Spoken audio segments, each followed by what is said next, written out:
Hello everyone, मैं हूं आशुतोष सिंह और आप लोग का वेलकम करता हूं मैग्नेट ब्रेन्स पे, जहां पे आपको मिलता है किंडरगार्टन टू क्लास 12 तक free and quality education. Means यहां पे आपको किसी भी टाइप का कोई रजिस्ट्रेशन फी, कोई भी एजुकेशनल फी पे करने की जरूरत नहीं है। स्टूडेंट यहां पे आपको कंप्लीट सिलेबस बिल्कुल फ्री ऑफ कॉस्ट पढ़ाया जाता है। तो आज से क्लास में हम लोग जो करने वाले हैं, आज से क्लास में हम क्या करने वाले हैं सर, वेक्टर अलजेब्रा का जो हमारा मिसलेनियस एक्सरसाइज है उसका पार्ट 2 करने वाले हैं। सर ये पार्ट 2 मतलब क्या? इसका पार्ट 1 जो था उसमें हम लोग क्वेश्चन नंबर 1 to 9 तक डिस्कस कर चुके थे और आज हमारा जो पार्ट 2 है यहाँ क्वेश्चन नंबर 10 से डिस्कस करना स्टार्ट करने वाले हैं। ठीक है, आई होप, मुझे उम्मीद है आप पार्ट 1 देखे होंगे। क्वेश्चन नंबर 1 से लेकर 9 तक में जो भी डाउट हुआ होगा आप कमेंट किए होंगे और अगर आप कमेंट किए हैं तो जरूर मैं उसका रिप्लाई करूंगा, है ना। अच्छा, तो चलिए हम लोग अब पार्ट 2 देखते हैं। क्वेश्चन नंबर 10 से स्टार्ट करने वाले हैं, है ना। और हाँ, कुछ बच्चे अगर कमेंट किए होंगे तो उनका मैं रिप्लाई कर भी दिया होगा। आप में से कोई हो क्या ऐसा, जरा मुझे बताइएगा। तो पार्ट 2 का जो क्वेश्चन नंबर फर्स्ट जो है, मतलब क्वेश्चन नंबर 10 होगा। ये लिखा हुआ है the two adjacent sides of a parallelogram are this and this. ठीक है, एक पैरेललोग्राम है जिसका दो एडजेसेंट साइड अपने को दी हुई है ना। देखो, तो हम लोग एक पैरेललोग्राम बना लेते हैं। ठीक है, पहले तो इसको मान लेते हैं। लेट, ये जो वेक्टर दिया हुआ है ना, इसको हम ए बी सी मान लेते हैं, कुछ मान लेते हैं। सर सी क्यों मानेंगे, ए और बी मान लेते हैं, है ना। लेट ए वेक्टर क्या है, 2i माइनस 4j प्लस 5 के। ठीक है, और बी वेक्टर जो है वो है i, है ना, माइनस 2j और माइनस ऑफ 3 के। ये दो वेक्टर है। ठीक है, ये मैंने मान। अच्छा सर, ये तो कुछ बच्चे जानते हो क्या डाउट आता है, सर ये तो दिया हुआ है ना, तो ये मान क्यों कहाँ रहे, हम लोग लेट क्यों लिखे। देखो, ये दोनों दिया हुआ ना, ये जो इसको मैंने ए माना ना, इस वेक्टर को, ये जो i माइनस 2j और माइनस 3 की, इसको मैंने b यहाँ पे माना ना। यहाँ पे कहीं पे ऐसा कुछ लिखा हुआ है क्या, ये a है ये b नहीं ना। इसको मैं अपने मन से मान रहा हूँ ना, इसको a मान रहा हूँ, इसको b मान रहा हूँ, इसलिए हम लोग लेट लिखते हैं इसको। ठीक है, ओके सर, ठीक है। चलो अब एक पैरेललोग्राम बनाते हैं, सुनिएगा। हेलो हेलो हेलो, मेरी आवाज आ रही है? यस सर, प्रॉपर आ रही है। एक मैंने पैरेललोग्राम बनाया, इसके दो एडजेसेंट साइड्स दिए हुए हैं। ठीक है, देख लेते हैं क्या क्या है। ये a है, b है, c है और d है। अब इसको मान लेता हूं मैं, दिस इज व्हाट, इसको मैं मान लेता हूं, ये जो है ना, इसको मान लो ये वेक्टर a दिया हुआ है। ठीक है, और इसको मान लो, let's say this is what, this is, चलो इसको वेक्टर b मान लेता हूं, तो ये भी हमारा क्या हो जाएगा, वेक्टर b हो जाएगा, और ये मेरा क्या हो जाएगा, वेक्टर a हो जाएगा। अब देखो, इसमें ना दो डायगोनल है। कितने डायगोनल है सर, दो डायगोनल है। अपने को यहाँ पे ना, the two adjacent side of a parallelogram, find unit vector parallel to its diagonal. Diagonal मतलब किसी एक डायगोनल के बारे में कह रहा है ना। तो यहां पे देखिएगा, हम लोग ना ये वाला डायगोनल के पैरेलल निकाल देते हैं। आपको याद है, मैंने आपको करवाया है कंसेप्ट वीडियो में, जो डायगोनल होता है, एक डायगोनल साइड्स के सम के बराबर, है ना, और दूसरा क्या होता है, साइड का डिफरेंस ले लेते हैं। ठीक है, आ रहा है या जा रहा है। देखो, जैसे मान लो अगर मैं इस डायगोनल की बात करूंगा, येलो वाला, तो जो येलो वाला डायगोनल होगा, मतलब जो मेरा db होगा ना, db जो वेक्टर होगा, वो करवाया हूं मैं आप लोगों को, है ना। ये क्या होगा सर, a माइनस बी होगा। याद आया जी सर, ये क्या होगा, a माइनस बी होगा। ठीक है सर, और जो मेरा ये जो पिंक वाला आपको दिख रहा है, ये वाला डायगोनल क्या होगा, ये जो AC डायगोनल दिख रहा है, ये क्या होगा सर, ये होगा हमारा, देखो AC जो है रिजल्टेंट है किसका, A और B का, है ना। तो ये A प्लस बी होगा। बोलिएगा यस और नो। तो हमारे मतलब का जानते हो यहां पे कौन सा है, हम लोगों के मतलब का ये है। सर मतलब का मतलब जो हम लोग जिस डायगोनल को फाइंड आउट करना है। सर ये क्यों कर रहे हैं, ये क्यों नहीं कर रहे हैं? तो देखो, यहां पे ना डायगोनल्स वर्ड यूज नहीं किया। क्वेश्चन देने वाला क्या कह रहा है, फाइंड अ यूनिट वेक्टर, एक यूनिट वेक्टर, या find the unit vector parallel to its diagonal, इसके एक डायगोनल के पैरेलल। ठीक है, तो अब देखो यहां पे हम लोगों ने क्या किया, ये वाला जो AC डायगोनल है, ये क्या हो जाएगा, a प्लस बी हो जाएगा। तो इसी के पैरेलल हम लोग एक यूनिट वेक्टर निकाल देंगे। ठीक है सर, तो पहले तो मुझे AC वेक्टर निकालना पड़ेगा। चलो, तो AC वेक्टर निकालते हैं। तो जो AC वेक्टर हो जाएगा वो क्या होगा, हेलो हेलो हेलो, क्या होगा वो सर, a प्लस बी। तो इन दोनों को अगर मैं ऐड करूंगा तो 2 प्लस 1, सर ये हो जाएगा 3i। ठीक है, माइनस 4 और माइनस 2, माइनस 6j हो जाएगा ये। ठीक है, और यह माइनस 4 माइनस 2 माइनस 6, और ये 5 माइनस 3, तो ये हो जाएगा 2k। ठीक है, डन सर। तो अब यहां पे unit vector of AC, unit vector of AC, ठीक है। मतलब क्या, मुझे ना AC का कैप निकालना है, तो ये क्या हो जाएगा जरा बताइएगा मुझे। ये हो जाएगा sir AC vector upon magnitude of AC vector. बोलो हाँ या ना। हाँ जी सर। तो AC वेक्टर क्या है, 3i माइनस 6j और प्लस ऑफ 2k, ठीक है। और अपॉन में क्या हो जाएगा, स्क्वायर रूट ऑफ 9, 36 और 4। तो यहां से मैं कहां बता दूं सर, एक काम करो, रुक जाओ, इसको ना बाउंड्री बना दे थोड़ा, चलिएगा बाउंड्री बना लेते हैं, सरहदे, चलिएगा। अब इधर देख लो, इधर देखना, ऊपर बताया गया है ना, देखो यू टर्न लेना है यहां से क्या। चलो तो यहां से हमारे पास आ गया, इसको मैं अगर लिखूं, अरे अरे अरे एक मिनट रुक जाओ, इसको थोड़ा पतलू कर लूं। यस सर, चलिएगा। यहां से AC क्या हो जाएगा बताना जरा सर। ये हो जाएगा 3 अपॉन, हेलो 3 अपॉन, ये कितना देगा, देखो पहले लिख ही लेता हूं, आप लोग फिर कहोगे सर आपने कैसे कर दिया ये, है ना। यहां से कितना हो जाएगा 2k और अपॉन में कितना होगा बताओ, क्या लिखूं मैं, ये हो जाएगा 49, ये कितना हो जाएगा 49, और 49 मतलब 7 दे रहा है, ये कितना देगा 7। तो AC कितना हो जाएगा, AC कैप हो जाएगा 3 अपॉन 7। हेलो समझ में आया क्या, ये स्क्वायर रूट ऑफ 49 मतलब 7 I कैप, फिर माइनस में 6 अपॉन 7 J कैप, और फिर प्लस में 2 अपॉन 7 K कैप। बोलो यहां तक की कहानी क्लियर। Yes sir clear. तो मुझे क्या करना था, एक यूनिट वेक्टर निकालना था, किसके पैरेलल, देखो 2 एडजेसेंट साइड दिया हुआ है, तो find the unit vector parallel to its diagonal.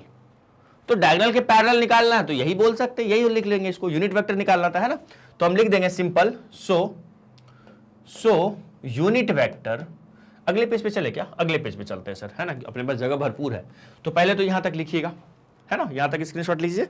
देखो नेक्स्ट पेज पे चलते हैं, तो हम लिखेंगे यहां पे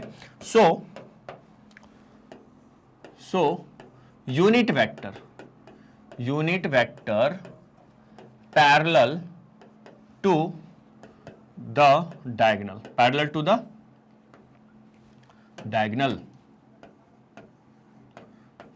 डायगोनल क्या हो जाएगा जल्दी, हेलो, ये कितना होगा 3 अपॉन 7 I कैप, ठीक है, और माइनस 6 अपॉन 7 J कैप, और क्या हो जाएगा, और हो जाएगा 2/7 K कैप, दैट्स इट, बस सिंपल, है ना। एक यूनिट वेक्टर निकालना था। अब देखो कुछ बच्चे सोच रहे हैं सर पैरेलल निकालना है तो कुछ तो चेंज होगा, उसका डायरेक्शन रेशियो में कुछ तो फर्क आएगा।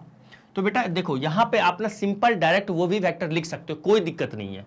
मुझे एक यूनिट वेक्टर निकालना था, ठीक है। सिंपल मुझसे ये कहता ना कि AC के पैरेलल एक दूसरा वेक्टर बताइए जिसकी मैग्नीट्यूड ये है, तो मैं क्या करता, AC का यूनिट वेक्टर निकालता और मैग्नीट्यूड मान लो 5 दे देता, तो मैं इसमें 5 का मल्टीप्लाई कर देता, ठीक है। तो मुझे एक यूनिट वेक्टर निकालना है AC के पैरेलल, तो यूनिट वेक्टर का मतलब क्या, मैग्नीट्यूड 1 होगा। इसकी मैग्नीट्यूड कितनी है आप देख लीजिएगा, 1 ही आने वाला है। तो मुझे अगर यूनिट वेक्टर निकालना है किसी एक वेक्टर के पैरेलल, तो सिंपल आप क्या कर सकते हैं, अगर आपको दुनिया वाला एक वेक्टर मान लो P दे दे और बोले कि इसके पैरेलल आपको एक यूनिट वेक्टर निकालना है, तो आप सिंपल P कैप आंसर दे दो उनको, चलेगा काम। मान लो आपसे कोई वेक्टर P मिल गया और बोलेगा P वेक्टर के पैरेलल एक यूनिट वेक्टर दीजिए, कुछ नहीं करना, बस P कैप निकाल देना, नथिंग एल्स।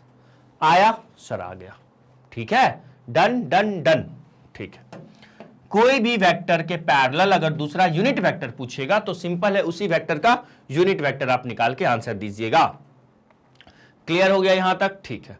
उसके बाद देखो ऑल क्या लिखा हुआ है, ऑल्सो फाइंड इट्स एरिया, क्या निकालना है, इसका एरिया भी फाइंड करना है। तो आ जाओ जरा, area of parallelogram, area of, अच्छा एक चीज और यहां से आप लोग को डाउट आ रहा होगा, सर यहां पे तो दो डायगोनल है ना, तो एक ही डायगोनल के पैरेलल निकालना था। हाँ, यहां पे अगर वो यूज करता find unit vector parallel to its diagonals लिखा होता तब ना दोनों डायगोनल लेते, एक डायगोनल लेना है। अब यहां से सर आपको कैसे पता चला A प्लस बी ही लेंगे, A माइनस बी क्यों नहीं लेंगे, देखो सिंपल, एक ही जब भी पैरेललोग्राम के किसी एक डायगोनल के बारे में बात कर रहेगा और वो मेंशन नहीं होगा किस डायगोनल के बारे में बात कर रहे हैं, A प्लस बी या A माइनस बी, तो बाय डिफॉल्ट आप A प्लस बी ही लेना। मेरा जो ये A और B जो कह रहा हूं ये साइड है A प्लस बी, ठीक है। अच्छा अब आ जाओ जरा area of parallelogram. Area of parallelogram हमें याद है, यस सर याद है, क्या होता है, साइड के क्रॉस प्रोडक्ट का मैग्नीट्यूड। तो आ जाओ साइड का क्रॉस प्रोडक्ट निकाल देते हैं, ये आई जे और के हो जाएगा, और ए 2 माइनस 4 5, 2 माइनस 4 और 5, 1 माइनस 2 माइनस 3, 1 माइनस 2 माइनस 3। ठीक है, तो ये कितना देगा जरा बताना।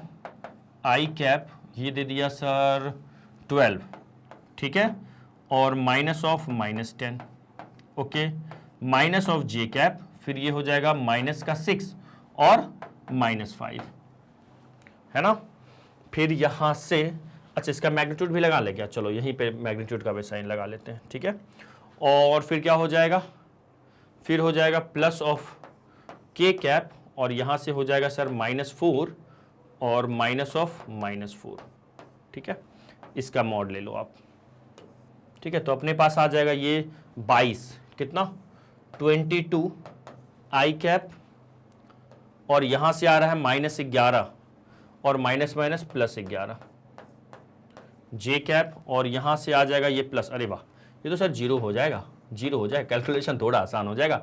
इसका क्या लेना है, मैग्नीट्यूड लेना है। तो हम लोग अब यहाँ कर ले क्या, ठीक है ठीक है, चलो चलो चलो चलो यहाँ बता देते हैं, यहाँ कर लेते हैं।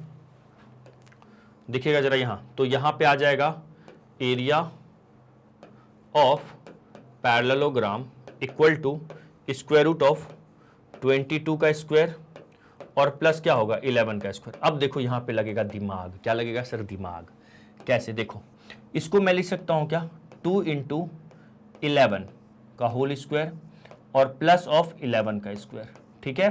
तो यहाँ से आ जाएगा 4 11 का स्क्वायर 4 इंटू 11 स्क्वायर और प्लस ऑफ 11 स्क्वायर। अब मैं कहाँ बताऊँ, यहाँ बता दूँ, यस सर। तो यहाँ से आ जाएगा अपने पास 4 प्लस 5 5 इंटू 11 स्क्वायर, ठीक है, स्क्वायर रूट में। तो क्या मिलेगा, क्या मिलेगा सर, ये मिलेगा 11 स्क्वायर रूट ऑफ 5, ठीक है। ये हमारा उत्तर हो गया, क्या हो गया उत्तर, बोले तो सर आंसर स्क्वायर यूनिट्स लगा दीजिएगा, ठीक है, स्क्वायर यूनिट, क्योंकि एरिया निकाल रहे हैं। सिंपल।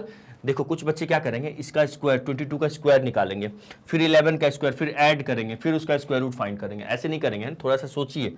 ये 2 इंटू 11 है, 2 इंटू 11 लिखा, फिर ये 2 का स्क्वायर 4 हो गया, 11 का स्क्वायर 11 स्क्वायर लिख दिया, ये 4 11 स्क्वायर प्लस 11 स्क्वायर मतलब 5 11 स्क्वायर। तो 11 स्क्वायर से 11 बाहर आ गया, 5 हो गया स्क्वायर रूट में, आ गया। उम्मीद करता हूँ बहुत अच्छे से समझ में आया होगा। आ रहा है ना, आ रहा है क्या सर, आ रहा है, ठीक है। तो ये मिसलेनियस एक्सरसाइज से तो क्वेश्चन आ सकता है एग्जाम में, ठीक है। तो पहले इस पार्ट का स्क्रीनशॉट लीजिए आप,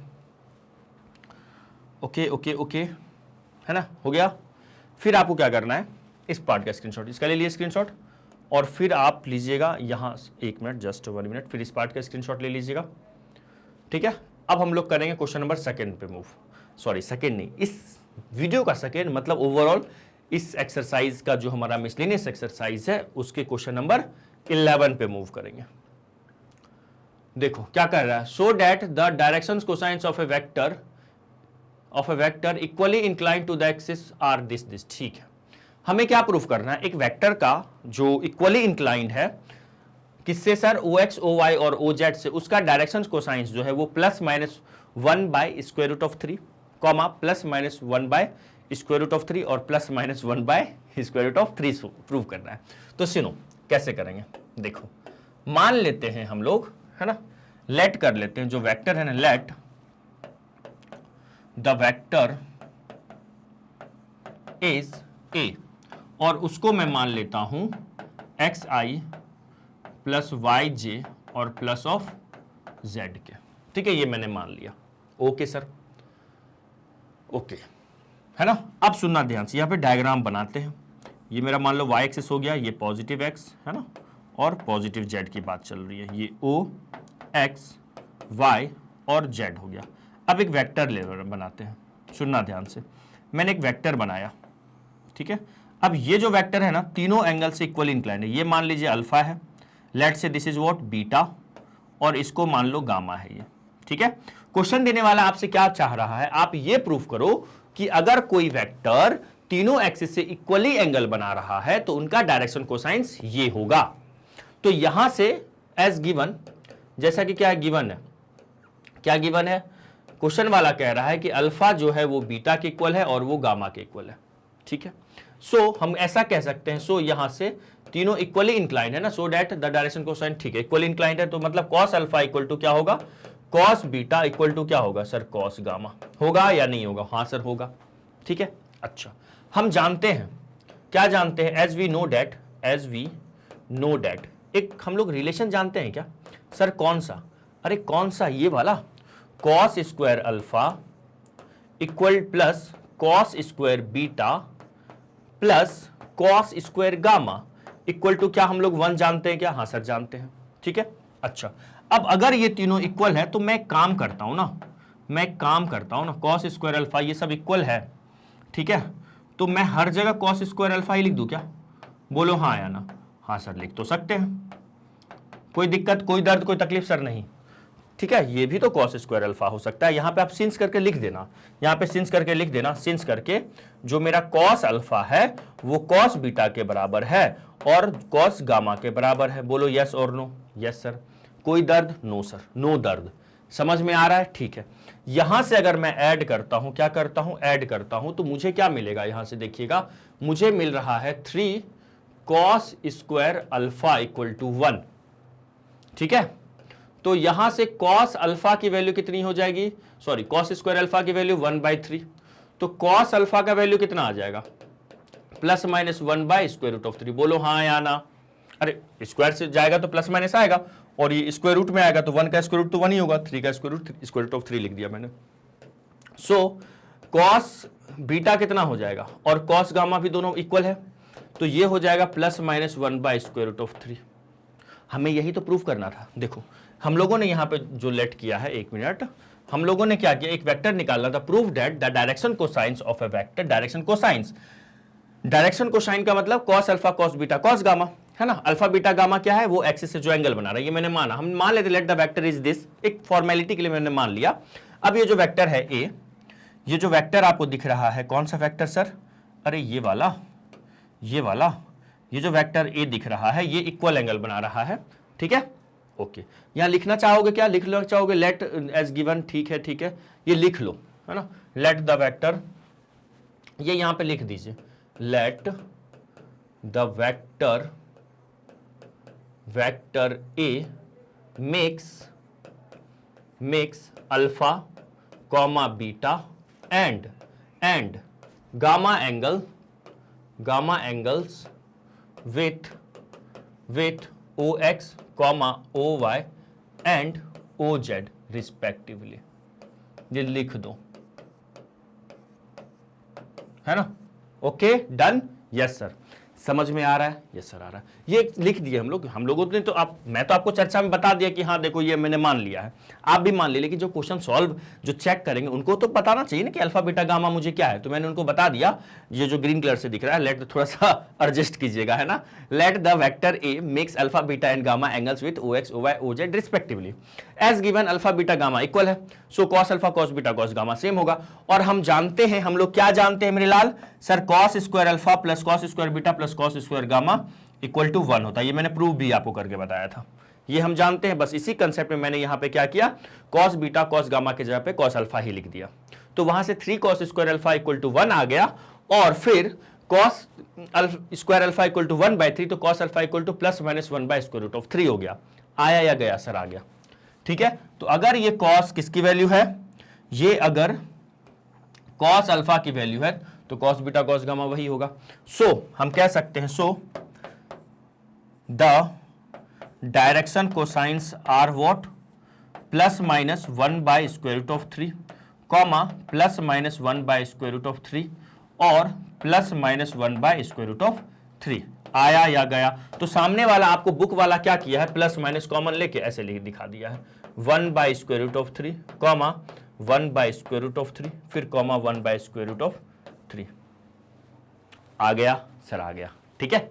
चलिएगा एक बार आप पहले लिखना चाहते हैं क्या, अरे इधर मैं कहाँ जा रहा हूं, मैं आपसे कहूंगा पहले इस पार्ट का स्क्रीनशॉट लीजिएगा, ठीक है, ओके सर, फिर इस पार्ट का स्क्रीनशॉट ले लीजिए। चलिएगा अब नेक्स्ट क्वेश्चन पे मूव करते हैं, क्वेश्चन नंबर 12, शानदार जानदार जबरदस्त सवाल है, ठीक है, देखो इस क्वेश्चन को हम लोग ना डॉट मेथड से भी किए थे, ऐसा एक सवाल हम लोग ना डॉट प्रोडक्ट में भी किए हैं, इसी टाइप का एक सवाल हम लोग क्रॉस प्रोडक्ट के भी मेथड से किए हुए हैं। ठीक है, अच्छा तो ज्यादा फेवरेबल मेथड कौन सा है, ज्यादा अच्छा मेथड जिसमें कम मेहनत किसमें है सर, क्रॉस वाले में कम मेहनत है। डॉट वाले में मैं थोड़ा सा आपको हिंट कर देता हूं, याद कीजिएगा मुझे क्या निकालना है, लेट देखो पहले तो ये ए है, बी है और सी है दिया हुआ। ठीक है, find a vector d which is perpendicular to this and this. एक काम करे क्या, दोनों मेथड से करवा दो, जो स्टूडेंट फर्स्ट टाइम देख रहे होंगे उनको सोच रहे होंगे सर कौन सा डॉट है कौन सा क्रॉस है, दोनों मेथड से कर लेते हैं। क्या कहते हो, यस सर। तो एक काम करते हैं, पहले डॉट वाले मेथड से कर लेते हैं, क्या बोलते हो, यस सर। सर डॉट वाले मेहनत है, अब चलो कर लेते हैं ना, सिखाना है यार, सीखेंगे सीख लेंगे। तो पहले सर गिवन लिखना पड़ेगा, हाँ जी गिवन लिखना पड़ेगा, तो लिख लीजिए गिवन। वेक्टर ए क्या है, वेक्टर ए है आई प्लस ऑफ 4j और प्लस ऑफ 2k। ठीक है, वेक्टर बी क्या है, 3i माइनस 2j और plus of 7k। And vector c क्या है, 2i minus of j plus of 4k। ठीक है, चलो ये दिया हुआ है। अब फाइंड अ वेक्टर डी, ठीक है, which is perpendicular to both a and b and c dot d 15 दिया हुआ है। देखना हम मान लेते हैं लेट द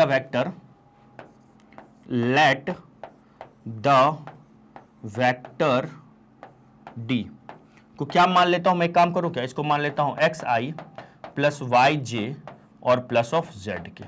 यही मेरा आंसर है। हाँ जी हो गया, अरे हो गया बस खत्म, है ना। अब सुनो खत्म नहीं हुआ है, ये तो लेट की। अब हमारा टारगेट जानते हो किस पे है, हमारी नजरें पूरी कहां होनी चाहिए। अब किसी भी तरीके से मुझे एक्स वाई और जेड निकालना है, मतलब 3 अननोन है, तो 3 इक्वेशन यहां से मुझे जनरेट करना पड़ेगा। आ रही है बात समझ में, जी सर। अब देखो क्या दिया हुआ है, एज गिवन क्या क्या दिया हुआ है देखिएगा, एज गिवन हमारे पास ना d is perpendicular to both a and b। ठीक है, तो d क्या है, परपेंडिकुलर है किस पे, a पे, एंड d क्या है, परपेंडिकुलर है किस पे, b पे, एंड c डॉट d क्या दिया हुआ है सर, 15 दिया हुआ है। तो जानते हो इसी तीनों इंफॉर्मेशन को हम लोग यूज करेंगे, इसी तीनों इंफॉर्मेशन का, इसका और सर इसका यूज करके एक्स वाई जेड में 3 इक्वेशन क्रिएट करेंगे और उसको सॉल्व करेंगे, आंसर आ जाएगा। ये जो मैं मेथड बता रहा हूं ये डॉट प्रोडक्ट वाला मेथड बता रहा हूं, एक मेथड और बताऊंगा क्रॉस प्रोडक्ट वाला। ठीक है, तो आ जाओ देखो हम लोग लिखते हैं यहां पे, सो ये दोनों परपेंडिकुलर है, ए और डी, तो ए डॉट डी कितना होगा सर, 0 होगा। चलो डी का और ए का, वेक्टर ए और वेक्टर डी का डॉट प्रोडक्ट करवाइए, तो ये 1 इंटू एक्स हो जाएगा, 1 इंटू एक्स हो जाएगा, प्लस 4 इंटू वाई होगा और फिर प्लस 2 इंटू जेड होगा, जो कि क्या देगा सर, 0 देगा। तो यहां से मेरे पास एक इक्वेशन तैयार हो गया, x plus 4y plus 2z equal to 0। This is what, equation number first. ठीक है, कोई दर्द कोई तकलीफ सर, कोई दर्द नहीं, मैग्नेट ब्रिज में कोई दर्द नहीं है सर हमें, बहुत बढ़िया। सो सर प्रमोशन भी कर लेते हो, है ना। अब आ जाइए जरा यहाँ पे, बी और डी परपेंडिकुलर है ना, हाँ जी, तो बी डॉट डी क्या होगा, ये क्या होगा सर, 0 होगा। तो यहां से बी और डी का, ठीक है, बी और डी का तो क्या है बताना जरा, हेलो हेलो हेलो, हाँ सर सुन रहे हैं, हाँ सुनते ही रहना बस। ये 3x होगा, दिमाग भी लगाना है, बस सुनना नहीं है ना। -2 इंटू क्या करेंगे y और 7 इंटू क्या करेंगे z इक्वल टू क्या होगा, 0। मतलब अपने पास आ गया 3x minus 2y plus of क्या sir, plus of 7z equal to 0। ये मेरा हो गया इक्वेशन नंबर सेकेंड, देख रहे हो, यस सर। अब एक काम करते हैं, अब हम लोग नेक्स्ट इंफॉर्मेशन क्या यूज करेंगे, वो c dot d equal to 15 वाला। ठीक है, हाँ जी सर थोड़ा सा रुक जाते हैं, पॉज कर लेते हैं, इसको हम लिख लेते हैं, पहले लिखिएगा जल्दी से यहां तक लिखिए। ठीक है, अगले चले, यस सर, चलो लिख लिया हो ना। अब आ जाओ सी डॉट डी, अरे इसको रफ कर लेते हैं, है ना, चलेगा। नाउ सी डॉट डी कितना दिया हुआ है, hello hello hello, yes sir, कहाँ हो, अरे सर यही है, यही है, तो बताओ सी डॉट डी कितना है, आवाज नहीं आई, जोर से बोलो, आवाज नहीं आई। सी डॉट डी 15 है, तो सी वेक्टर सी ये है, डी, तो हम लोग काम करते हैं, ये x into 2 plus y into कुछ तो होगा प्लस z इंटू कुछ तो होगा इक्वल टू 15। अब देखो दिमाग लगा लेते हैं यहां पे, तो -1 और 4, -1 और 4 है। अरे यही मैंने कुछ नहीं किया बेटा, ये 2 इंटू क्या होगा x, ठीक है, तो मैंने लिखा 2 इंटू एक्स, ठीक है। फिर यहां से हो जाएगा -1 इंटू वाई, तो -1 इंटू वाई हो गया, और फिर क्या हो जाएगा 4 इंटू जेड, तो 4z हो गया। सी डॉट डी कितना दिया हुआ है, सी डॉट डी 15 दिया हुआ है, 15 लिखा मैंने। तो यहां से अपने पास आ गया 2x minus y plus 4z equal to 15। This is what sir, this is third. अब सुनो, देखो कैसे सॉल्व करेंगे। एक काम करते, 3 इक्वेशन है और 3 वेरिएबल है, हमारा काम बन गया। फ्रॉम इक्वेशन फर्स्ट में देखो तो सुनना ध्यान से, पहले फ्रॉम फर्स्ट में लिखिएगा। फ्रॉम फर्स्ट इक्वेशन क्या है जरा देखो तो, जरा क्या लिखा हुआ है, x plus 4y plus 2z equal to 0, x plus 4y plus 2z equal to 0। देखो ये लिखा हुआ है ना, x plus 4y plus 2z equal to 0, तो ये मैंने लिख दिया यहाँ पे, ठीक है। तो यहां से जो x की वैल्यू है वो क्या आ रही है, x की वैल्यू आ रही है -4y और -2z, ठीक है। सबको इधर लेके आ गया RHS में। तो अब हम लोग क्या करते हैं, पुट। अब मैं यहां पे करता हूं पुट, क्या चीज पुट करेंगे सर, देखिए put x equal to -4y minus 2z in equation second and third. मैं इन इक्वेशंस को सॉल्व कर रहा हूं, 3 वेरिएबल होता है, 3 अननोन होता है ना, और 3 इक्वेशन होता है, तो ऐसे ही सॉल्व करते हैं। 3 इक्वेशन जो भी है रेडी करो, किसी एक इक्वेशन को पकड़ो, जैसे मैंने इक्वेशन फर्स्ट को पकड़ा, यहां से मैंने क्या किया, x y z किसी एक की वैल्यू को निकाल लिया मैंने, जैसे x की वैल्यू को मैं y और z के टर्म में निकाल दिया।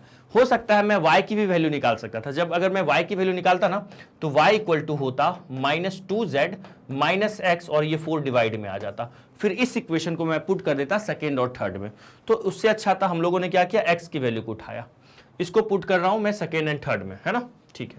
तो सेकेंड इक्वेशन में रखो तो जरा, सेकेंड इक्वेशन हमारे पास क्या है, सेकेंड इक्वेशन है देखो 3x, तो जहां पे x है वहां पे क्या रखूंगा 3x, तो x की जगह पे मैं क्या रखूंगा -4y माइनस 2z, ठीक है, 3x हो गया। उसके बाद क्या है -2y plus 7z, -2y plus 7z equal to what sir 0, ठीक है, ये सेकेंड में रख रहा हूं मैं। तो ये हो जाएगा -12y और -6z -2y plus 7z equal to 0, ठीक है।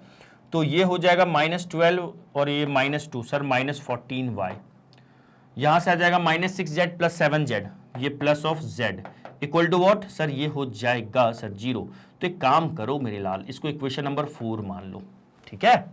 इसको सर कितने इक्वेशन लेट करना है ना। अब आ जाओ जरा यहाँ पे ना, इक्वेशन नंबर, इसको तो मैंने अभी सेकंड में पुट किया, अब थर्ड में यहाँ पुट कर लेते हैं। आ जाओ जरा थर्ड इक्वेशन में पुट करके देखो तो, है ना, इक्वेशन नंबर थर्ड में रखते हैं। देखिए जरा इक्वेशन नंबर थर्ड क्या है, थर्ड तो अच्छा इसी पेज पे है ना, थर्ड तो बहुत बढ़िया बहुत बढ़िया, तो कम स्लाइड चेंज करने पड़ेंगे, है ना। तो देखो, तो यहाँ पे 2 x की जगह पे क्या रखूंगा मैं, हेलो हेलो हेलो, x की वैल्यू क्या है -4y माइनस 2z, ये x की वैल्यू है, और ये minus of y plus of 4z equal to 15, ठीक है सर। तो यहां से अपने पास आ जाएगा -8y और ये -4z, ठीक है, 4 2 8, -8 -4y और ये -y plus 4z equal to 15। तो ये दे दिया आपने को -9y और -9y, अरे वाह, -4z और ये प्लस 4z कैंसिल हो रहा है, गजब। ये देखो -4z प्लस 4z है ना, ये तो सर कैंसिल हो गया, इक्वल टू 15 आ गया। तो यहां से y की वैल्यू कितनी आ गई सर 15/9, बट सर माइनस में, तो मतलब 3 5 है ना, और 3 3 9, तो y की वैल्यू कितनी आ गई -5/9। अब y की वैल्यू को मैं इक्वेशन 4 में रखूंगा, वहां से z आ जाएगा। आ रहा है या जा रहा है सर, आ रहा है, तो जल्दी से लिखिए, यहां तक लिखिएगा, फास्ट लिखिएगा, फिर हम लोग z निकाल लेंगे, और z आएगा तो फिर x भी आ जाएगा, है ना, तो x y z आ गया तो d आ जाएगा। जी सर, लिखिए, हो गया, चलिएगा चलिएगा चलिएगा, y आ गया y आ गया y आ गया y आ गया सर y आ गया। चलो अब हम लोग करते हैं पुट इक्वेशन नंबर 4, है ना, लिखो पुट क्या सर, y की वैल्यू कितनी है -5/3 इन इक्वेशन 4। इक्वेशन 4 में y का वैल्यू रखते हैं। तो जरा मुझे बताओ इक्वेशन नंबर 4 क्या है। ठीक है, -5/3 को इसमें रखो y की वैल्यू को, तो ये हो जाएगा, चलो -14 है ना, और -5/3। देखो जरा, देखो -14 ही तो है, -14y, तो -14 इंटू वाई का वैल्यू -5/3 रखा, और क्या अपने पास प्लस z है, तो यहां पे मैंने लिखा +z इक्वल टू क्या सर 0। ठीक है सर, ठीक है। तो ये अपने को मिल गया सर, ये हो जाएगा ये 70/3 प्लस z इक्वल टू 0। तो z का वैल्यू क्या आ गया सर, ये -70/3। ठीक है, ठीक है सर, z का वैल्यू आ गया। हाँ जी सर, अब एक काम करते हैं, z आ गया, y आ गया, तो फ्रॉम, एक काम करो, किस इक्वेशन से चलना चाहते हो, चलो ना लिख लेते हैं, एज x इक्वल टू क्या है अपने पास, बताना जरा, -4y - 2z, -4y - 2z। तो यहां से आप रख दो -4y का वैल्यू कितना है सर, -5/3 था, -2z का वैल्यू कितना है, -70/3 है। तो x की जो वैल्यू आ जाएगी वो माइनस प्लस 20/3 और ये माइनस प्लस 140/3। तो यहां से मैं एलसीएम लूंगा तो ये 3 होगा, ये 20 प्लस 140 मतलब सर 160/3। सो जो x है, x का वैल्यू आ जाएगा 140/3। आयो या गयो सर, आयो। तो x आ गया और z भी आ गया और y भी आ गया है। तो जो रिक्वायर्ड वेक्टर होगा मेरा, देखो y का वैल्यू -5/3, z का वैल्यू कितना है -70/3 और x का वैल्यू है ये 140 है ना, मैंने क्या लिख रहा हूं मैं सर, -160 है ना, 160/3 है, माफ कीजिएगा, है ना। ठीक है, तो यहां से तो हमारे पास रिक्वायर्ड वेक्टर,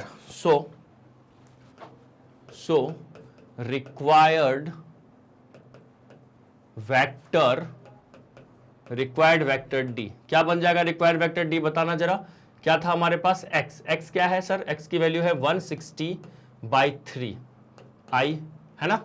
y का वैल्यू कितना है, आई होप -70/3 है, यस याद है मुझे, अरे सर है ना, -70/3 क्या हो जाएगा j, और बताओ सर, बढ़िया आप बताइए, मेरा भी बढ़िया, और क्या था अपना z था ना, एक मिनट माफ कर, देखो सर हंस रहे होगे सब, मेरे को पता है सब हंस रहा है, बोले सर वो z का वैल्यू, मुझे जान पता है सब हंस रहा है सर, ये तो z का वैल्यू है, ये -5/3 था, है ना, और z का वैल्यू क्या है -70/3 है। बोलो आया क्या सर, आ गया, परफेक्ट आया। तो x की वैल्यू, तो ये हमारा रिक्वायर्ड वेक्टर हो गया, x की वैल्यू देखिएगा 160/3 है, लिख दिया मैंने। y का वैल्यू मैंने निकाला था, देखिएगा -5/3, ठीक है, रख दिया वो मैंने, और z का वैल्यू -70/3। तो ये हो गया हमारा रिक्वायर्ड आंसर। सर स्क्रीनशॉट लेना है, रुक जाइएगा, स्क्रीनशॉट लेना है, तो आपको करना कहाँ से है स्क्रीनशॉट, लेट मी वंस, ठीक है, देखो स्क्रीनशॉट लेना है तो पहले तो आ जाओ इधर आप। फर्स्ट ऑफ ऑल एक बार मैं समझाते हुए आपको आगे बढ़ूंगा। हमें एक वेक्टर, यहां पे अपने पास 3 वेक्टर ए बी सी दिया हुआ था, हमें एक वेक्टर डी निकालना था जो कि 2 कंडीशन को फॉलो कर रहा था। पहला कंडीशन था कि वो परपेंडिकुलर है ए पे भी और बी पे भी, दूसरा कंडीशन था वो सी डॉट डी का डॉट प्रोडक्ट 15 आ रहा है। तो मैंने तीनों कंडीशंस को अप्लाई किया। 2 कंडीशन में मतलब ये एक कंडीशन हो गया और एक ये कंडीशन, ओवरऑल कहने को तो यहाँ 3 कंडीशंस थी। तो अगर डी और ए परपेंडिकुलर है तो उनका डॉट प्रोडक्ट सर क्या होगा, 0 होगा। आप यहाँ पे 0 वेक्टर मत लिख देना, क्यों सर, क्योंकि मुझे पता है डॉट प्रोडक्ट क्या देता है अपने को, एक स्केलर देता है, तो इसे यहाँ पे सिर्फ 0 आएगा। ये कंडीशन अप्लाई किया, डी डॉट बी 0, ये कंडीशन मैंने अप्लाई किया, और फिर यहाँ तक का स्क्रीनशॉट लो, ठीक है। ये दोनों कंडीशन परपेंडिकुलर वाला, जैसे ही दोनों कंडीशन अप्लाई किया तो अपने को क्या आ गया, 2 इक्वेशन आ गया, ठीक है। उसके बाद मैंने ना ये 15 वाला कंडीशन अप्लाई किया, d dot d c dot d equal to 15, ये कंडीशन अप्लाई करने के बाद मेरे पास एक इक्वेशन तैयार हो गया, थर्ड इक्वेशन। मैंने नोटिस किया यहाँ पे फर्स्ट, देखो ऐसा नहीं है कि मैंने फर्स्ट इक्वेशन को यूज करके एक्स निकाला, आप सेकेंड और थर्ड को भी यूज करते, वहां से एक्स या वाई जेड निकाल लेते, फिर बाकी के 2 इक्वेशन में रखते। तो मैंने क्या किया, फर्स्ट इक्वेशन को देखा तो यहां से एक्स की वैल्यू -4y - 2z आ गई। तो मैंने क्या किया, फ्रॉम इक्वेशन फर्स्ट से जो एक्स की वैल्यू आई है इसको मैंने क्या किया, इक्वेशन इसको मैंने क्या किया, पुट कर दिया किसमें, -4y - 2z को मैंने इक्वेशन सेकेंड एंड थर्ड में मैंने पुट कर दिया। जैसे ही मैंने पुट किया तो मेरे पास एक तैयार हो गया y और z में एक इक्वेशन, ये सेकंड में पुट किया। अब जब मैं थर्ड में पुट किया तो यहां से बाई चांस y का वैल्यू यहीं से आ गया, हो सकता है यहां पे z वाला टर्म नहीं कटता, तो बच्चों मैं यहां पे ना इस इक्वेशन को 5 लेता, फिफ्थ मानता, और फोर्थ और फिफ्थ मेरे पास दो इक्वेशन तैयार हो जाता y और z में, तो फोर्थ और फिफ्थ को मैं एलिमिनेशन मेथड लगा देता, वहां से सॉल्व करके y और z निकाल देता और फिर x आ ही जाता y और z इसमें रखने पे। बट यहां पे हमारे लिए अच्छी बात थी कि यहां पे डायरेक्ट y की वैल्यू आ गई। नहीं भी आता है कभी कभी, यहां पे आप नहीं तो आप सॉल्व करोगे, कोई क्वेश्चन आ जाएगा न्यूमेरिकल वैल्यू चेंज करके यहां पे, और आपको एक इक्वेशन यहां पे तैयार हो जाएगा y z में। फिर आप सोचोगे यार सर तो पढ़ाए थे, y का वैल्यू डायरेक्ट आ रहा था, सर ने पढ़ाया था ऐसा, यहां पे तो y का वैल्यू आ ही नहीं रहा है, यहां पे तो y और z में इक्वेशन बन रहा है, तो काय को घबराना, y z में यहां एक इक्वेशन रेडी हो जाता, एक यहां हो जाता, दोनों में एलिमिनेशन मेथड लगा देते। ठीक है, अच्छा उसके बाद क्या करते, अच्छा कुछ बच्चे को मुझे पता है ये सर एलिमिनेशन मेथड की क्या कह रहे हैं, भी बता रहा हूं मैं आपको। पहले तो ये देख लो, y आ गया, y का वैल्यू मैंने इसमें रखा तो अपने पास z आ गया। ठीक है, y और z की वैल्यू मैंने यूज किया तो x आ गया, और जैसे आया तो d का वेक्टर आ गया, क्योंकि d वेक्टर मैं ऐसे ही मान के रखा था, xi yj प्लस z के, ये मैंने मान के रखा था, तो बस यहां पे पुट कर दिया, बस हो गया, आ गया आंसर। अच्छा अब मैं आपको बताता हूं एलिमिनेशन मेथड। अरे बच्चे ये जैसे मान लो ये कुछ है, ये एक इक्वेशन है, और मान लो यहां पे लिखा हुआ है 7y plus 2z equal to 0, ये दो इक्वेशन मान लो है फॉर एग्जांपल, है ना। चलो इसको मैं 15 लिख लेता हूं, कुछ ऐसा रहता मान लो, तो इसको आप एलिमिनेशन मेथड नहीं लगा सकते हो, कोफिशिएंट को सेम बना के याद करो। जैसे अपना ये फर्स्ट इक्वेशन हो जाता है, ये सेकंड, तो मान लो मैं इसको 7 से मल्टीप्लाई कर देता, इसको 3 से। अब मुझे पता है आप 12th में कुछ बच्चे हंस रहे होंगे, अरे सर ये पता है क्यों बता रहे हो। मैं कुछ स्टूडेंट होते हैं जिनको नहीं चमका होगा, सर ये एलिमिनेशन मेथड क्या था, अरे ये pair of linear equation in two variable हम लोग जो सॉल्व किए क्लास 10वीं में, 10वीं कक्षा 10th क्लास में। बोलो आया सर, आ गया। तो ये हो गया हमारा डी फॉर ढोलक वाला आंसर, ये आ गया। ठीक है, चलिएगा सर स्क्रीनशॉट आप तो लेने ही नहीं दिए, ठीक है, एक बार पहले इसका स्क्रीनशॉट ले लीजिए अब। ठीक है, उसके बाद हो गया, इसका स्क्रीनशॉट ले लिए, फिर आप लोग आइएगा जरा, रुक जाइए, इसका स्क्रीनशॉट लीजिएगा, ये सेकेंड वाला है, फिर इसका ले लीजिए एंड दिस, क्लियर। अच्छा अब सुनना, इसी क्वेश्चन को ना मैं आप लोग को ना एक और मेथड से बताता हूं, जिसको बोला जाता है क्रॉस प्रोडक्ट वाला मेथड। कौन सा मेथड सर, क्रॉस प्रोडक्ट वाला मेथड, है ना। सर कैसे करेंगे वो क्वेश्चन, तो आप लोग जल्दी से अपने कॉपी पे हेडिंग दे दीजिए सेकेंड मेथड हेडिंग दीजिए। सेकेंड मेथड हेडिंग देना है, यस सर, दुनिया वाला एक मेथड से करता है। और एक चीज मैं बता देता हूं, आप एग्जाम में ना किसी एक ही मेथड से करना, ये नहीं कि एक ही क्वेश्चन को दो मेथड से करने लगना है ना। सर इतना तो दिमाग है। हाँ सर, मैं एक मैथमेटिशियन थे, मैं इंडिया के ही हैं, उनका नाम मुझे नहीं पता, वो आपको पता है इतनी गणित उनको आती थी ना, वो बाकी सारे सब्जेक्ट में फेल होते थे और मैथ में भी फेल हो जाते थे। पता है कैसे, एक स्टोरी मेरे दादाजी बताए थे, कि मैं नाम भूल रहा हूं उनका, कि वो एक ही क्वेश्चन को ना 5-10 मेथड से करने लगते थे, उसी में उनका समय खत्म हो जाता था। तो आप लोग को ऐसा नहीं करना है, एक ही मेथड से करना है। ठीक है, चलो आ जाओ मेथड 2। और ये रियल स्टोरी, ऐसा मत सोचना कि मैं ऐसे ही बोल रहा हूं, मुझे नाम याद आएगा किसी वीडियो में मैं आपको उनका नाम बताऊंगा। सुनना मेथड 2 क्या है, क्रॉस प्रोडक्ट वाला मेथड। देखो यहां पे मुझे दिया हुआ है, सर क्या गिवन है, यहां पे गिवन है जो d है वो परपेंडिकुलर है वेक्टर a पे। बोलो कहां सर, देखो d is perpendicular to both a and b। ठीक है, अच्छा सर, और जो d है वो परपेंडिकुलर है वेक्टर b पे। यार यहां तो d दोनों पे परपेंडिकुलर है, किस पे, a पे और b पे। सर यहां पे तो लग रहा है कुछ तो गड़बड़ है। क्या गड़बड़ है यार, कुछ गड़बड़ है या कुछ शानदार चीज दिख रहा है। सर हम लोग पढ़े हैं, क्या पढ़े हैं सर, हम लोग अपने जीवन में ये पढ़े हैं कि कभी भी जीवन में किसी दो वेक्टर को क्रॉस करो, ठीक है, और जो भी एक नया वेक्टर आता है, जो नया वेक्टर c आता है, ये जो c है, दिस इज c, ये परपेंडिकुलर टू a होता है एंड परपेंडिकुलर टू b होता है। क्या हमने यही पढ़ा है? हां सर हमने यही पढ़ा है। जीवन में कभी भी हम दो वेक्टर को क्रॉस प्रोडक्ट करेंगे तो जो भी नया वेक्टर आएगा उसकी डायरेक्शन एक पे के परपेंडिकुलर भी होगी, बी के भी परपेंडिकुलर होगी।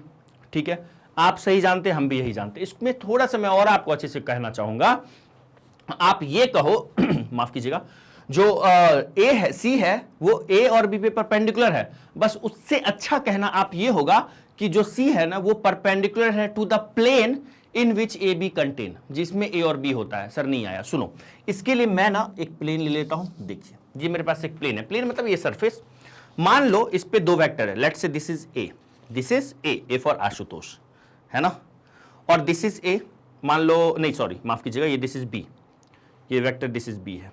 अब मान लो मैंने ए क्रॉस बी किया, देखो ये ए है, ये बी है, सुनिएगा ध्यान से, अरे इधर आ जाओ, ठीक है, this is what, this is vector A and this is what, this is vector b. मैंने जैसे ही ए क्रॉस बी किया तो जो नया वेक्टर सी होगा उसकी डायरेक्शन किधर, नीचे की तरफ होगी, बोलो हाँ या ना, होगी ए क्रॉस बी, ठीक है। हो सकता है अगर मान लो ये ए होता, ये बी होता, तो ए क्रॉस बी क्या होता, ऊपर आता, सी वेक्टर इधर, अरे अरे मेरा बी गिर रहा है ना, ठीक है, ए क्रॉस बी अपवर्ड डायरेक्शन में होती, बोलिए यस और नो, यस सर, ठीक है।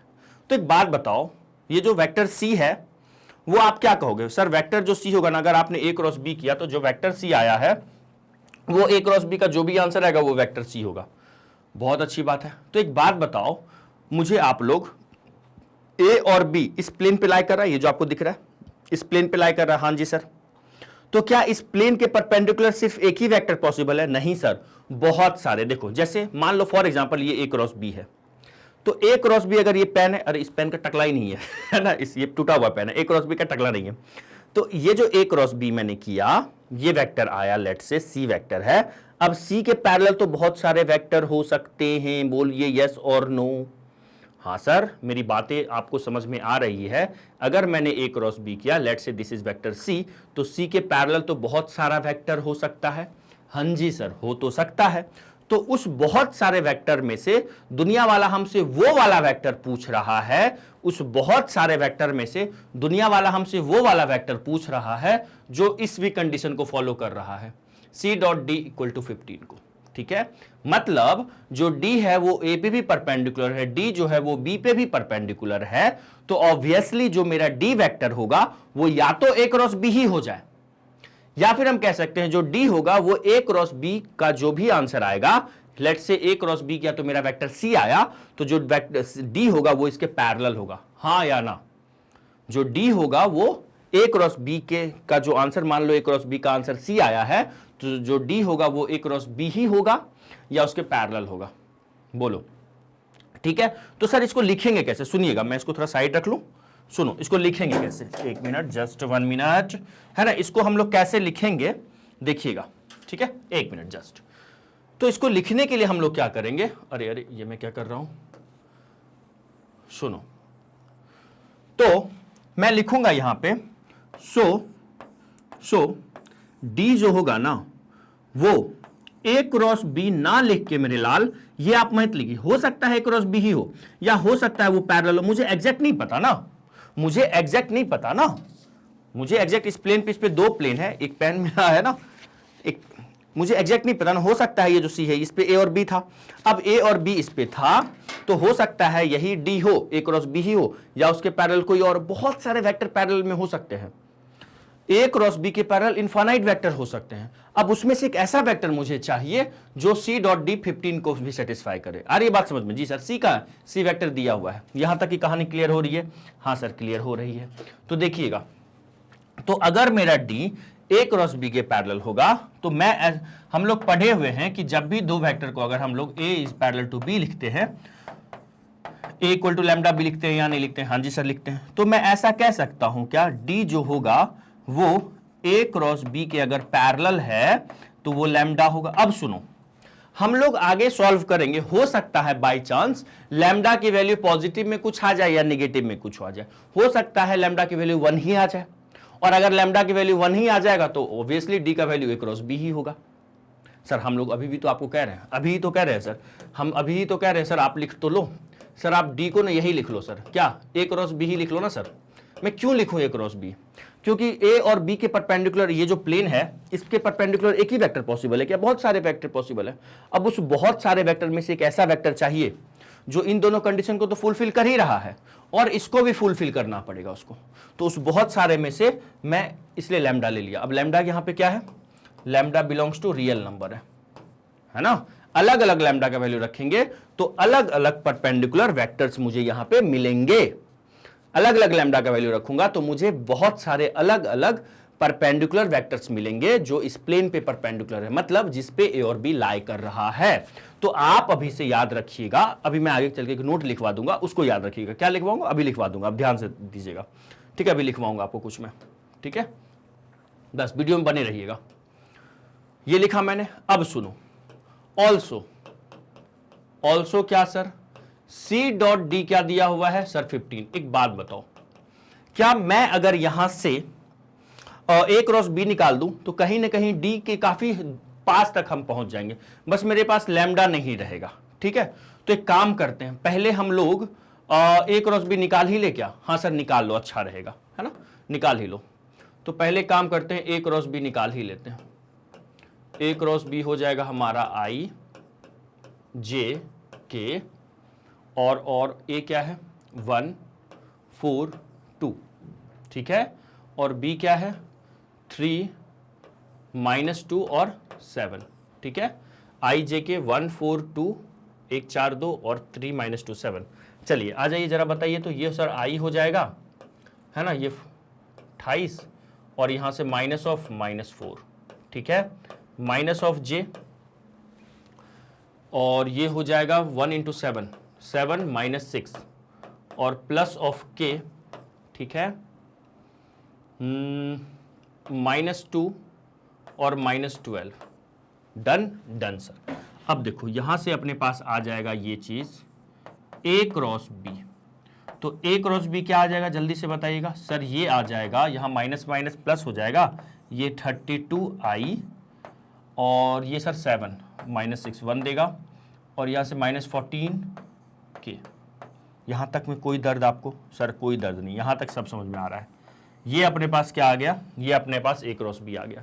सो अपने पास जो वेक्टर डी है वो आ जाएगा लैम्डा इंटू ए क्रॉस बी। ए क्रॉस बी का वैल्यू रख दो 32i माइनस ऑफ जे 14 के। कोई दर्द? No sir. यहां तक क्लियर? ठीक है। अब हम लोग इस कंडीशन को यूज करेंगे, इस कंडीशन को यूज करके कोशिश करेंगे किसी तरीके से लैम्डा आ जाए। यही हमारा आंसर होना चाहिए था। इसको हम लोग क्या करते हैं, नाम फर्स्ट नाम डाल लेते, इसको इक्वेशन नंबर 1 नाम डाल लेते हैं, ठीक है। यहां तक लिखिएगा जल्दी से। फिर हम लोग क्या करेंगे, ये वाला कंडीशन यूज करेंगे, c dot d equal to 15 वाला। लिखिए जल्दी से। लिख लो, ठीक है, लिख लिए हो? चलो अब सुनिएगा, ये हो गया। हम लोग चलते हैं नाउ। अब हम लोग करेंगे नाउ सी डॉट डी कितना दिया हुआ है जरा बताना सर? वो 15 दिया हुआ है, ठीक है। तो सी डॉट डी यूज कर लेते हैं। C dot d vector c क्या है? 2i माइनस ऑफ जे और माइनस ऑफ एक बार -4 के या हाँ प्लस ऑफ 4 के, प्लस ऑफ 4 के। सी डॉट डी 2 -1 और +4, ठीक है। और वेक्टर डी क्या है? Lambda 32 into lambda, 32 into lambda आई cap minus lambda j cap, फिर माइनस 14 लैम्डा के कैप, ठीक है। इक्वल टू में कितना है सर? 15 है। सुनो बस लैम्डा का वैल्यू आ जाएगा, डी आ जाएगा। तो 2 का मल्टीप्लाई इधर हो जाएगा, ये दे दिएगा अपने को 64 लैम्डा, ये -1 इंटू माइनस लैम्डा, तो ये तो प्लस लैम्डा हो जाएगा। ये हो जाएगा -56 लैम्डा इक्वल टू 15। तो इनको हम ऐड करेंगे तो ये दे दिया अपने को 65 lambda minus 56 lambda equal to 15। तो सर ये आ जाएगा 5 और 4 उधर से 9 नहीं सर 9। तो लैम्डा की वैल्यू कितनी आ गई? 15/9 बोले तो सर 5/3, बोले तो 5/3। बस हो गया, काम बन गया। तो हम लोग कर देते हैं फ्रॉम इक्वेशन फर्स्ट, है ना।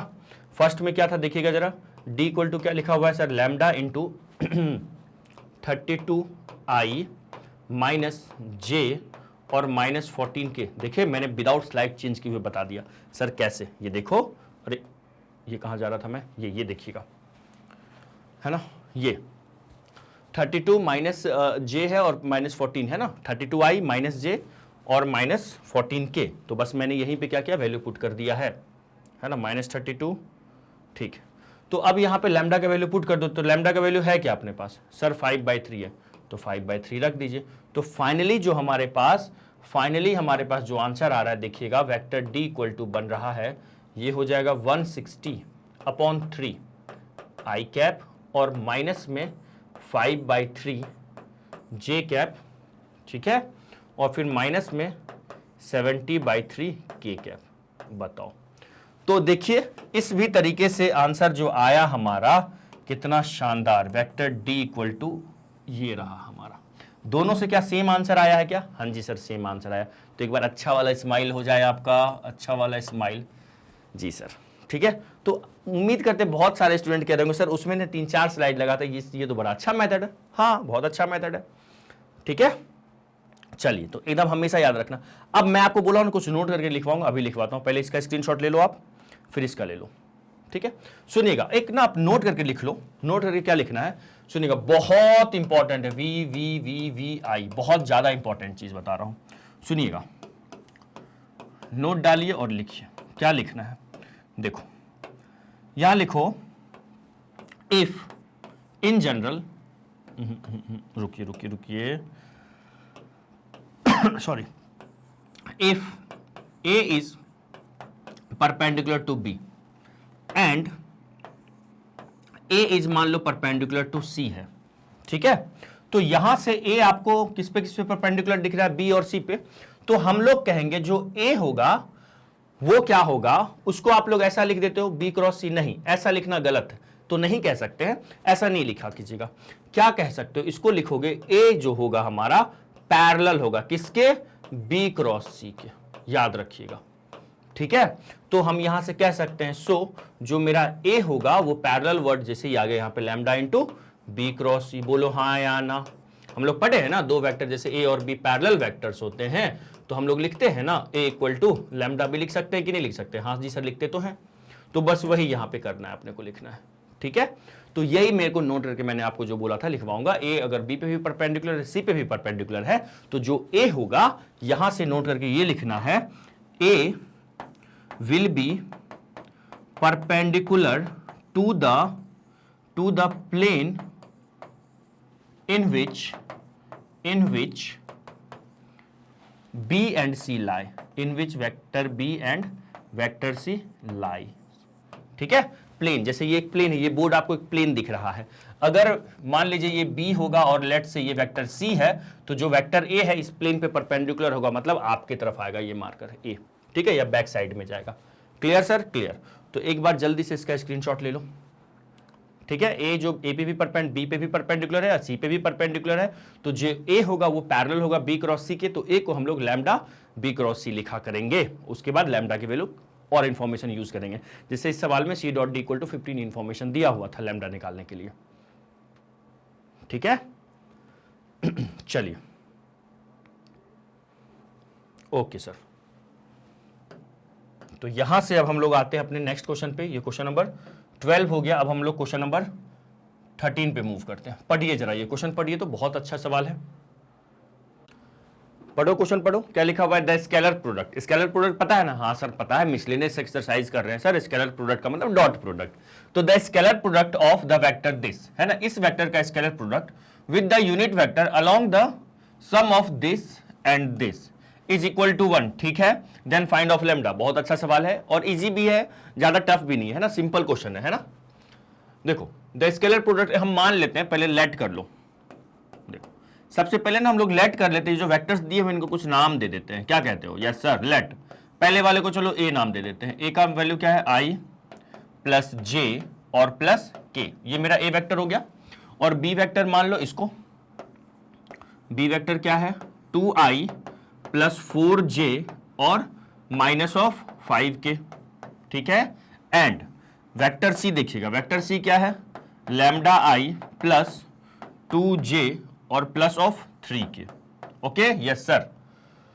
अब आ जाओ सवाल पे आ जाओ, क्या लिखा हुआ है द स्केलर प्रोडक्ट किसका, इस वेक्टर का, मतलब सर ए का किसके साथ, scalar product of this vector with the unit vector along the sum of this vector, मतलब बी और सी को जब हम जोड़ेंगे, hello hello hello yes sir सुन रहे हो, यस सर सुन रहा हूं, बी प्लस सी को जोड़ने पे मान लो फॉर एग्जांपल इन दो वेक्टर को ऐड करने पे मान लेते हैं डी आ रहा है, तो मेरे को स्केलर प्रोडक्ट निकालना है ए डॉट किसका, डी बोले तो बी और सी के यूनिट वेक्टर का, तो डी कैप ये दिया हुआ है 1। बोलो आया या गया, है ना। The scalar product of this vector with a unit vector along the sum of this and this, मतलब बी और सी को जोड़ने पे जो एक वेक्टर मिलेगा उसका जो यूनिट वेक्टर होगा, वो जो यूनिट वेक्टर होगा बी प्लस सी को ऐड करने पे जो एक वेक्टर आ रहा है उसका जो यूनिट वेक्टर होगा उसका डॉट ए के साथ करने पे 1 आ रहा है। तो मुझे लैम्ब्डा निकालना है। आ गयो या गयो सर, आ गयो, आयो आयो सर आयो। आ जाओ जरा करें क्वेश्चन, है ना। तो सबसे पहले तो हम लोग निकालते हैं vector B plus vector C, है ना। तो vector B plus vector B C को जोड़ो जरा, ये हो जाएगा सर 2 प्लस लैम्डा आई कैप, 4 प्लस 2 6 जे कैप, और ये हो जाएगा -5 प्लस 3 क्या हो जाएगा -5 और +3 सर ये 2 हो जाएगा। कोई दर्द कोई तकलीफ सर नहीं, -5 प्लस 3 ठीक है। अब हम लोग निकालते हैं, सो लेट कर लेते हैं, लेट d इक्वल टू, इस d को ना b प्लस सी को d मान लेते हैं। देखो ऐसा इसलिए मान रहा हूं मैं क्योंकि मुझे यूनिट वेक्टर है ना, मैं b प्लस सी का यूनिट वेक्टर को मैं क्या पैसे लगाएंगे ना तो सही नहीं लगेगा, तो मैं इसको एक d मान लिया, ठीक है। लेट मान लेते हैं b प्लस सी को d मैंने मान लिया, जो कि क्या है हमारा 2 प्लस लैम्डा आई प्लस 6 जे कैप और -2 के कैप। कोई दर्द, हेलो हेलो हेलो, कोई दर्द है क्या सर? बिल्कुल कोई दर्द नहीं है, बिल्कुल मक्खन की तरह समझ में आ रहा है। अच्छा ऐसा है क्या, चलो आ जाओ जरा। अब यहां से हम लोग निकालते हैं, नाउ डी कैप निकाल दो। डी कैप क्या हो जाएगा सर? ये जो वेक्टर है पहले तो इसको लिखना पड़ेगा, बोलो हाँ या ना, यस सर लिखना पड़ेगा, और ये 6j और -2k अपॉन में क्या आ जाएगा सर? इसका मैग्नीट्यूड, अपॉन में इसका मैग्नीट्यूड मतलब 2 प्लस लैम्डा का होल स्क्वायर और 6 का स्क्वायर 36 और ये -4 का स्क्वायर हो जाएगा सर 4। बोलो ठीक है, तो ये तो हो जाएगा 40। अब हम करते हैं according to question, according to सवाल। आज और सवाल क्या कहता है? सवाल वाला कह रहा है ए का, बोले तो i प्लस जे प्लस के का स्केलर प्रोडक्ट किसके साथ किसके साथ? इन दोनों वेक्टर के सम के यूनिट वेक्टर के साथ, जो कि मैंने निकाला, मतलब a डॉट डी कैप कितना दिया हुआ है सर? 1 दिया हुआ है। क्या बोलते हो? Yes sir. तो बस हो गया, काम बन गया। लिख लो ए का वेक्टर लिख लो। तो ए क्या है? i प्लस जे और प्लस के, ठीक है। इसका डॉट किसके साथ? इस डी के साथ, तो ये हो जाएगा 2 plus lambda I plus of 6j और -2k। बोलो यहां तक आया या गया सर? आया। और अपॉन में हो जाएगा सॉरी, अपॉन में ये डॉट है ना, अपॉन में इसका मैग्नीट्यूड तो डालोगे ना, तो ये कितना हो जाएगा? 2 प्लस लैम्डा का होल स्क्वायर, ये हो जाएगा सर 40 इक्वल टू कितना सर? 1। ठीक है, चलो अगले पेज पे चले। यहां तक आ गया समझ में सर? आ गया। अब इसको क्या करोगे? इधर ले आओगे, है ना। तो चलते हैं नेक्स्ट पेज पे चलते हैं। तो ये हो जाएगा 1 से मल्टीप्लाई होगा, फिर इसका भी 1 से, फिर इसका भी 1 से, ठीक है। तो अपने पास आएगा नाउ, देखिएगा क्या मिलने वाला है। 1 इंटू 2 प्लस लैम्डा क्या होगा? 1 इंटू 2 प्लस लैम्डा, फिर प्लस में 1 इंटू क्या होगा?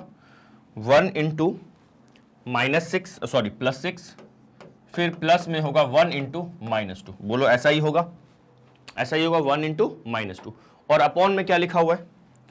अपॉन में जो है इसको चलो इधर ले आते हैं, 1 से मल्टीप्लाई हो जाएगा 1 into square root of 2 plus lambda का होल स्क्वायर, 2 प्लस लैम्डा का होल स्क्वायर और प्लस में 40। आया सर? आ गया। एक काम करते हैं, जरा देखो ये कितना दे रहा है सर? ये हो रहा है 2 प्लस लैम्डा प्लस 6 -2, ठीक है, और इक्वल टू में है ये 2 प्लस लैम्डा का होल स्क्वायर और प्लस में 40 स्क्वायर रूट। चलो जी, ये +2 -2 कट जाएगा, ठीक है। तो यहां से आ जाएगा अपने पास lambda plus 6 equal to 2 plus lambda का whole square plus of 40 square root के अंदर, ठीक है। अब लैम्डा निकालना है, कुछ नहीं, स्क्वायरिंग बोथ साइड कर दो, स्क्वायरिंग बोथ साइड कर देते हैं, है ना। Squaring both sides. Hello hello hello, आ रही है समझ में बातें सर? बिल्कुल आसान, हम लोग कर भी लिए सर, आप कमेंट तो देखो। अच्छा आंसर दे दिए, कमेंट कर दिए क्या? ठीक है, देख लेता हूं मैं। इसका होल स्क्वायर क्या हो जाएगा? लैम्डा प्लस 6 का होल स्क्वायर होगा, और इधर क्या हो जाएगा सर? इसका स्क्वायर करेंगे तो 2 प्लस लैम्डा का होल स्क्वायर और प्लस में 40। यहां पे a प्लस बी का होल स्क्वायर अप्लाई करो तो a square plus B square, मतलब 6 का स्क्वायर कितना होता है? 36, और 2ab 2, ये 12 लैम्डा हो जाएगा, equal to 4 plus lambda square और प्लस ऑफ 4 लैम्डा और प्लस ऑफ 40, है ना? कुछ कट रहा है? Yes sir. क्या कैंसिल होगा सर? ये लैम्डा स्क्वायर से लैम्डा स्क्वायर कैंसिल आउट हो गया, ठीक है। और क्या होगा? कुछ नहीं होगा सर अब तो। चलिए जी, तो यहां से काम करो, ये जो 12 लैम्डा है इसको रहने दो, ये जो 4 लैम्डा है इसको इस साइड लाओगे तो क्या होगा? माइनस का 4 लैम्डा, ठीक है। ये 40 प्लस 4 ये 44, और 36 इस साइड आएगा तो माइनस 36, ठीक है। यहां से ये हो रहा है 8 लैम्डा इक्वल टू 8। अरे वाह, तो लैम्डा की वैल्यू क्या आ गई? 8/8, 8/8, है ना? तो सिंपल बोल दो 1। क्लियर हो गया? तो लैम्डा की वैल्यू कितनी आ गई सर? 1 आ गई। आया समझ में? बहुत सिंपल क्वेश्चन था ना। तो सबसे पहले कैसे किए क्वेश्चन देख लीजिएगा। फर्स्ट ऑफ ऑल हमने ये जो 3 वेक्टर्स दिया हुआ था इसको मैंने क्या किया? ए, बी और सी मैंने मान लिया। क्या क्या मैंने इन वेक्टर्स को क्या मान लिया? ए, बी और सी मैंने मान लिया। अब निकाला बी प्लस सी निकाला। क्यों? क्योंकि जो ए का इस वेक्टर का डॉट किसके साथ हो रहा है? बी और सी के सम के यूनिट वेक्टर के साथ। तो बी प्लस सी निकाला, जिसको कि मैंने क्या मान लिया? जिसको कि मैंने डी मान लिया, ठीक है, डी मान लिया। अब इसका यूनिट वेक्टर निकाल लिया। डी का मैंने क्या किया? यहां पे देखिएगा यूनिट वेक्टर निकाला। अब डी का यूनिट वेक्टर, ए का डॉट डी के यूनिट वेक्टर से 1 आ रहा है, ठीक है। तो इसको लिखा मैंने A dot D unit vector equal to 1 किया, एंड देन इसको सिंप्लीफाई किए, सिंपल अलजेब्रिक ऑपरेशन लगाए और आंसर लैम्डा की वैल्यू 1 आ गई। बोलो आया? तो एक अच्छा से स्माइल पास कीजिएगा, ठीक है। चलिएगा अगले क्वेश्चन पे चलते हैं। पहले तो स्क्रीनशॉट लेना है। ये सर इसका स्क्रीनशॉट ले लो, फिर इस पार्ट का स्क्रीनशॉट ले लो। चलो मूव करें आगे। चलिए जी, नाउ क्वेश्चन नंबर 14। क्या है क्वेश्चन नंबर 14 में? ये अच्छा सवाल है ना, ये सवाल एग्जाम में आया हुआ भी है ना, अच्छी सवाल है, गुड सवाल। क्या है? Very good question, good question. ये एग्जाम में आया हुआ है, ध्यान रखिएगा, ये आया हुआ एक बार एग्जाम में। देखो क्या लिखा हुआ है? A B C are the mutually perpendicular vectors, ठीक है। क्या लिखा हुआ है? परपेंडिकुलर। अच्छा एक चीज और, म्यूचुअली परपेंडिकुलर तो है और इक्वल मैग्नीट्यूड भी है। वाह क्या बात है। तो देखो सॉल्यूशन में करते हैं। क्या दिया हुआ है? गिवन लिख लेते हैं। क्या गिवन है?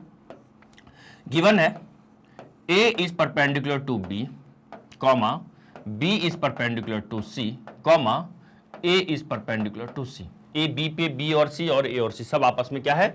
एक दूसरे पे परपेंडिकुलर है। अब सुनो इधर देखो, ठीक है। अगर ये और क्या दिया हुआ है? एंड इनके मैग्नीट्यूड्स क्या है? इक्वल दिए हुए हैं। इनके मैग्नीट्यूड्स क्या है सर?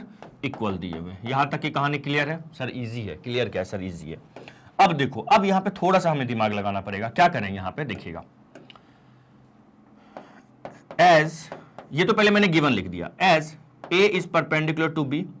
बोलो ए क्या है सर? बी पे परपेंडिकुलर है। तो सो हम कह सकते हैं यहां से उनका डॉट प्रोडक्ट 110% क्या आएगा सर? लड्डू आएगा। बोलो हाँ या ना? हाँ जी सर, ठीक है। Similarly B is perpendicular to C. सुनो तो अभी मैं बता रहा हूं नहीं सवाल को कैसे आगे प्रोसीड करेंगे। पहले जो इंफॉर्मेशन दिया हुआ है उसका मतलब, उसका मीनिंग समझ लेते हैं, क्या कहना चाह रहा है सामने वाला। आपको ये परपेंडिकुलर देके इनडायरेक्टली सामने वाला क्वेश्चन देने वाला आपको ये हिंट कर दिया कि उनका डॉट प्रोडक्ट क्या होगा सर? उनका डॉट प्रोडक्ट 0 होगा, ठीक है। और बताओ क्या है? ए इज परपेंडिकुलर टू सी दिया हुआ है, तो इट मीन सामने वाला हमसे क्या हिंट कर दिया कि ए डॉट सी क्या आ रहा है? 0 आ रहा है। यहां तक की कहानी क्लियर? अब सुनिएगा, इन तीनों का मैग्नीट्यूड इक्वल दिया हुआ है, तो हम लोग एक काम करते हैं, मान लेते हैं यहां से लेट कर लेते हैं कि ए का मैग्नीट्यूड और बी का मैग्नीट्यूड और सी का मैग्नीट्यूड तो इक्वल है ही, है ना। चलो इसको एक नया नाम दे देते। क्या कर दूं? चलो इस सब का मैग्नीट्यूड सेम है, इसको मैं चलिए लैम्डा मान लेता हूं। मैं मान लेता हूं लैम्डा है ये, ठीक है सर। यहां तक कहानी क्लियर हो गया। मैंने अभी तक कुछ किया ही नहीं है, मैंने बस इंफॉर्मेशन जो दिया था सवाल में वो लिखा और उस इंफॉर्मेशन का मीनिंग निकालने का कोशिश किया। अगर ये ए और बी परपेंडिकुलर है तो उनका डॉट प्रोडक्ट 0 होगा, बी और सी परपेंडिकुलर है तो उनका डॉट प्रोडक्ट 0 होगा, ए और सी परपेंडिकुलर है तो उनका डॉट प्रोडक्ट 0 होगा। और ये इंफॉर्मेशन दिया हुआ था अपने को कि उनकी मैग्नीट्यूड क्या है? सेम दी हुई है ना। क्या दिया हुआ था? उनका मैग्नीट्यूड अपने को क्या दिया हुआ था सर? सेम दिया हुआ था, है ना। ये उनका अगर मैग्नीट्यूड सेम दिया हुआ है तो इट मींस मैं उनका मैग्नीट्यूड कुछ मान लेता हूं, 5 7 मत मान लेना, है ना, मैंने लैम्डा मान लिया, एक अननोन मैग्नीट्यूड है, मुझे एक लैम्डा मान लिया, ठीक है। अब सुनना, मुझे प्रूफ क्या करना है, यहां पे सवाल पढ़िएगा जरा, प्रूफ करना है, सो दैट प्रूफ करना है द वेक्टर, कौन सा वेक्टर, ये, इन तीनों वेक्टर को जोड़ेंगे, ए बी और सी को मैं ऐड करूंगा तो एक नया वेक्टर मिलेगा, हाँ जी सर। तो ए बी और सी को जोड़ने पे जो भी नया वेक्टर मिल रहा है, वो वेक्टर, जो भी नया वेक्टर मिल रहा है, वो वाला वेक्टर जो है वो इक्वली इंक्लाइंड है किसके साथ, ए के साथ, बी के साथ, सी के साथ।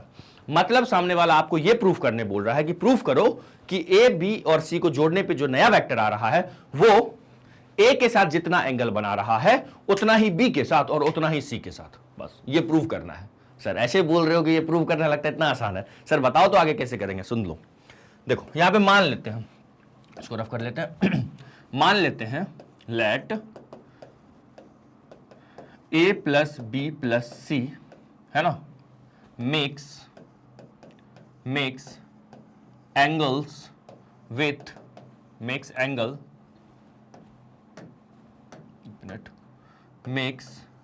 Angle with vector A comma vector B and vector C. एक मिनट रुक जाओ, पढ़ने दो मुझे। Let A plus B plus C makes angles with A plus A B and C are θ1, θ2 and θ3 respectively, ठीक है। ये मैंने मान लिया। रिस्पेक्टिवली वर्ड का क्या मतलब है सर, रिस्पेक्ट देना नहीं बेटा, रिस्पेक्टिवली वर्ड का मतलब है ये ए प्लस बी प्लस सी जो एंगल बना रहा है विथ ए के साथ θ1, बी के साथ θ2 और सी के साथ θ3, समझ में आ गया, ये मैंने मान लिया। बस मुझे अब यही प्रूफ कर देना है कि ये θ1, θ2 और θ3 ये इक्वल है आपस में, यही प्रूफ करना है। क्यों? क्योंकि मुझे यही तो प्रूफ करना था कि जो ए प्लस बी प्लस सी है वो इक्वली इंक्लाइंड है ए के साथ, बी के साथ और सी के साथ। अगर इन तीनों के साथ इक्वली इंक्लाइंड है मतलब इन तीनों के साथ सेम एंगल बना रहा है, और मैंने माना यहाँ पे ये तीनों के साथ जो एंगल बना रहा है वो θ1, θ2, θ3 मैंने मान लिया कि बना रहा है। तो मुझे प्रूफ करना है कहीं ना कहीं ये जो वेक्टर है ए प्लस बी प्लस सी, ये ए के साथ जो एंगल बना रहा है मतलब θ1, बी के साथ जो एंगल बना रहा है मतलब θ2 और सी के साथ जो एंगल बना रहा है मतलब θ3, वो θ1, θ2, θ3 इक्वल, मुझे ये लाना है बस, ठीक है। अच्छा, makes angles with this are θ1, ठीक है। चलो अब सुनो, मुझे एक बात बताओ आप लोग, प्लीज कमेंट कीजिएगा, जब कभी भी दो वेक्टर के बीच का एंगल निकालना हो तो मुझे एक डॉट के बारे में सोचना चाहिए या क्रॉस के बारे में? बिल्कुल सही कमेंट किए हैं सर, डॉट प्रोडक्ट के बारे में, ठीक है। मान लो फॉर एग्जांपल एक वेक्टर ए है, क्या है, एक वेक्टर मान लीजिए यहां पे ए है और एक वेक्टर बी है, इनके बीच मान लो एंगल थीटा बन रहा है, मान लेते हैं, ठीक है। तो बताओ जरा ए डॉट बी क्या होगा सर, ए डॉट बी हो जाएगा magnitude of A, magnitude of B और सर कॉस थीटा। बहुत शानदार। तो यहां से कॉस थीटा की वैल्यू क्या आएगी सॉरी, कॉस थीटा की वैल्यू क्या आएगी सर, ए डॉट बी और अपॉन में, बोलिए हाँ या ना, हाँ जी सर यही आएगा ना, हेलो हेलो हेलो, यही होगा ना जी सर, यही होगा। तो देखो इसी इंफॉर्मेशन का ये जो है, इसी का हम लोग एप्लीकेशन यहां पे करने वाले हैं, इसी का यूज करने वाले हैं। देखिएगा कैसे करेंगे, देखो देखो देखो, सुनो, हम लिखते हैं नाउ जो मेरा cos θ1 हो जाएगा सर, cos θ1 मतलब ये जो θ1 है किसके बीच का एंगल है sir, a plus B plus C, इस वेक्टर का सर, और एंगल a के बीच का एंगल कितना है, θ1 है। तो cos θ1 क्या होगा, अभी मैंने बोला, जैसे अभी मैंने लिखा था cos θ इक्वल टू क्या हो जाएगा सर, a डॉट बी और अपॉन में क्या होगा, mod of A mod of B होगा। थीटा क्या है यहाँ पे सर, ए और बी के बीच का एंगल है, तो θ1 किसके बीच का एंगल है, दिस वेक्टर और दिस वेक्टर के बीच का एंगल है। तो क्या होगा, जिस दो वेक्टर के बीच का एंगल है उसका डॉट प्रोडक्ट करना पड़ेगा। तो a plus B plus C और a के बीच का एंगल है तो उनका डॉट प्रोडक्ट आएगा यहां पे, और अपॉन में क्या आएगा, उनके मैग्नीट्यूड्स आएंगे। किसके किसके magnitude sir, a plus B plus C whole का मैग्नीट्यूड और सिंपल इनटू में दिस मैग्नीट्यूड। यहां तक दर्द? नो सर, नो दर्द, नो दर्द, ठीक है, बहुत शानदार। तो यहां से देखो एक काम करते हैं, ये डॉट को ओपन कर ले क्या, तो ये हो जाएगा a डॉट ए प्लस एक minute plus b dot A, है ना, प्लस c डॉट ए, ठीक है। क्या मिलेगा सर, c डॉट ए, और अपॉन में क्या आएगा बताना जरा सर, सुनना, ये मिस्टेक मत कर देना, a का मल्टीप्लाई मैग्नीट्यूड a में मत कर देना, वो होल का मैग्नीट्यूड है, उसका कुछ नहीं हो सकता है ना। ये तीनों वेक्टर को ऐड करने पे ये होल का मैग्नीट्यूड लिखा हुआ है, इसका अपन कुछ नहीं कर सकते। अच्छा अब बताओ ए का मैंने मैग्नीट्यूड क्या मान के रखा है, देखो जरा, मैंने लैम्डा मान के रखा है क्या, तो क्या मैं इसको लैम्डा लिख दूं, हाँ सर लिख दो, मैं इसको लैम्डा लिख देता हूं। अब सुनना ध्यान से, सुनते जाइएगा ध्यान से। तो जो मेरे पास cos θ1 है, क्या है सर, cos θ1 है, वो क्या मिलेगा मुझे जरा बताना। a डॉट ए का मतलब क्या है सर, मैग्नीट्यूड ऑफ ए का स्क्वायर, बहुत शानदार। अब ना आएगा मजा, a डॉट बी बोलो या b डॉट ए बोलो, क्या मिलेगा, जीरो, क्योंकि ये दोनों वेक्टर आपस में परपेंडिकुलर हैं, a और b परपेंडिकुलर है तो उनका डॉट प्रोडक्ट जीरो होगा, है ना, तो ये जीरो। सिमिलरली a और c परपेंडिकुलर है, a और c परपेंडिकुलर है तो उनका डॉट क्या मिलेगा मुझे, जीरो मिलेगा। क्या मिलेगा सर, जीरो मिलेगा, है ना, तो ये हो जाएगा sir a plus B plus C. अच्छा कुछ बच्चों को ना ये डाउट आ रहा है, सर हाँ जी बोलो, सर इसको हम ऐसा नहीं लिख सकते क्या, कैसे सर, देखो ना a का मैग्नीट्यूड आपने लैम्डा माना, b का भी लैम्डा, c का भी लैम्डा, तो लैम्डा प्लस लैम्डा नहीं, वो a का मैग्नीट्यूड लैम्डा है, ये क्या है, a प्लस बी प्लस सी, तीनों वेक्टर को ऐड करने के बाद का मैग्नीट्यूड है, तो आप ऐसे मत लिख दीजिएगा। इसका लिखने का तो मतलब ये होगा ना, इसका लिखने का तो मतलब ये है ना, मैग्नीट्यूड ऑफ a, है ना, plus magnitude of b plus magnitude of c, इसका तो मतलब ये है, बट अपने पास ये दिया हुआ है ना, समझ रहे हो, यस सर, ठीक है, हाँ टूटेगा नहीं, ये जो है ना ये टूटता नहीं है, मॉड जो मॉड्यूलस का साइन ऐसे अलग अलग नहीं टूटता है, प्लस में, मल्टीप्लाई डिवाइड में टूटता है, याद रखिएगा, मैंने पहले भी आपको बताया है। इनटू लैम्डा, तो यहां से देखिएगा जो cos θ1 है, ये इसका ये कितना हो जाएगा सर, लैम्डा स्क्वायर, और अपॉन में क्या है, अपॉन में है a plus B plus C, और सॉरी माफ कीजिएगा, ये मॉड है ना, इनटू लैम्डा, तो इस लैम्डा से ये वाला कट जाएगा एक, तो यहां से अपने पास जो cos θ1 है, कौन सर, cos θ1, वो क्या आ जाएगा, वो आ जाएगा lambda upon a plus b और प्लस c, ये होल का मैग्नीट्यूड। Clear sir, clear. तो प्लीज इसको ना हम लोग क्या मान लेते हैं, फर्स्ट मान लेते हैं, क्या मान लेते हैं इसको हम लोग, फर्स्ट मान लेते हैं, ठीक है, ये मेरा फर्स्ट हो गया।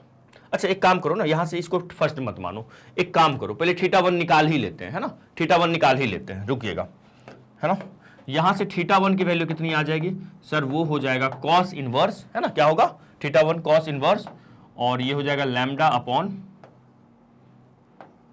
a प्लस b और प्लस c, ये होल का मैग्नीट्यूड, ठीक है, तो इसको अपन फर्स्ट मान लेते हैं, ठीक है, इसको हम लोग क्या मान लेंगे, फर्स्ट मान लेंगे, ठीक है, this is what, this is first. अब देखो सिमिलरली यहां पे मैंने क्या किया, cos θ1 अप्लाई किया, अब cos θ2 अप्लाई करेंगे तो यहां पे क्या आ जाएगा, θ2 किसके बीच का एंगल है सर, θ2 जो एंगल है वो a plus B plus C और b के बीच का एंगल है, बोलो हाँ या ना, तो बस उसके लिए वो अप्लाई करेंगे। तो इसके लिए चलते हैं हम लोग अगले पेज पे, अगले पेज पे देखो लिखते हैं, नाउ cos θ2 क्या होगा, जल्दी से बताइएगा sir, cos θ2 sir a plus B plus C और b के बीच का एंगल है, तो क्या होगा, उनका डॉट प्रोडक्ट हो जाएगा, बोलो हाँ या ना, हाँ जी सर, और अपॉन में क्या होगा, उनके रिस्पेक्टिव मैग्नीट्यूड का मल्टीपल, ठीक है, चलो जी, तो यहां से बताओ क्या मिलने वाला है सर, ये हो जाएगा cos θ2 equal to a dot B, है ना, फिर क्या होगा b डॉट बी, फिर क्या होगा बताओ जरा सर, c डॉट बी होगा, c डॉट बी होगा, और अपॉन में बताइए क्या होगा सर, अपॉन में ना सर, अपॉन में तो कुछ कर नहीं सकते इसका फिलहाल, इसको तो सर ऐसे ही लिखो एज इट इज, लेकिन b के मैग्नीट्यूड को हम लोग सर लैम्डा बोल सकते हैं। a डॉट बी क्या मिलेगा सर, आपस a और b परपेंडिकुलर है, अरे a और b परपेंडिकुलर ही तो है ना, तो a डॉट बी क्या मिलेगा, यहां पे मुझे जीरो मिलेगा, b डॉट बी क्या मिलेगा सर, वो मैग्नीट्यूड ऑफ b का स्क्वायर मिलेगा, और c डॉट भी जीरो मिलेगा, अपॉन में आ जाइए, ये हो जाएगा a प्लस बी प्लस सी, ठीक है, इनटू लैम्डा। अब यहां पे b का मैग्नीट्यूड मुझे पता है क्या, मुझे b का मैग्नीट्यूड पता है क्या, ये बताओ, मुझे b का मैग्नीट्यूड पता है क्या, यस सर लैम्डा, है ना, तो cos θ2 इक्वल टू हो गया ये लैम्डा स्क्वायर, और अपॉन में क्या, अपॉन में a प्लस b और प्लस c, सिंपल यहां पे लैम्डा हो गया, है ना, ये कैंसिल हो जाएगा इससे, तो मेरे पास जो cos θ2 है वो आ जाएगा लैम्डा अपॉन कितना sir, a plus B plus C का मॉड, ठीक है, तो θ2 की वैल्यू कितनी आ जाएगी, θ2 की वैल्यू आ जाएगी cos inverse lambda upon mod of a plus B plus C, देखो जरा आप गौर फरमाइएगा, यहाँ पे क्या फरमाना है सर, गौर फरमाना है। मुझे एक बात बताओ, ये जो थीटा 2 है ये थीटा 1 के बराबर दिख रहा है क्या? ये जो थीटा 2 है, हेलो हेलो हेलो, एक मिनट इसको मैं, ये जो सेकेंड नंबर है ना, थीटा 2 है ना, तो ये क्या, आप एक बात बताओ मुझे, इसको लैम्डा ढंग से लिख लो, ठीक है, जरा देखो तो, थीटा 1 भी यही आया था, थीटा 2 भी यही आया, अच्छा मतलब हम लोग सही जा रहे हैं। अब आ जाओ सर, आप टीचर आप तो जाओगे ही, सही है ना, हाँ अब आ जाओ, सिमिलरली हम लिख सकते हैं, देखिएगा सिमिलरली लिख सकते थे direct theta 3 equal to cos inverse करके, लेकिन हम लोग कर लेते हैं सिमिलरली। देख लो जरा, जो मेरा कॉस थीटा 3 होगा, हम लोग डायरेक्ट बच्चों ये लिख सकते थे कॉस इनवर्स करके, जो भी था है ना, डायरेक्ट लिख सकते थे, लेकिन एक काम करते हैं, इसको भी प्रूफ कर ही लेते हैं, है ना, इसको कर ही लेते हैं, a प्लस बी प्लस सी, ठीक है, डॉट क्या होगा सर c, और अपॉन में क्या होगा सर, इनके रिस्पेक्टिव मैग्नीट्यूड का मल्टीपल, है ना। तो यहां से इसको ब्रैकेट ओपन करो, तो cos थीटा 3 इक्वल टू हो जाएगा a dot C plus b dot C plus c dot C, ठीक है, और अपॉन में क्या होगा, अपॉन में तो सर ये तो एज इट इज रहेगा, है ना, इसका तो कुछ कर नहीं सकते, ये लैम्डा हो जाएगा, इसका मैग्नीट्यूड मैंने लैम्डा मान के रखा है। बताओ a डॉट सी कितना मिलेगा सर, a डॉट सी 0 मिलेगा, b डॉट सी वो भी 0 मिलेगा, क्यों, क्योंकि सर वो एक दूसरे पे परपेंडिकुलर है, a और b सब तीनों एक दूसरे पे परपेंडिकुलर है ना।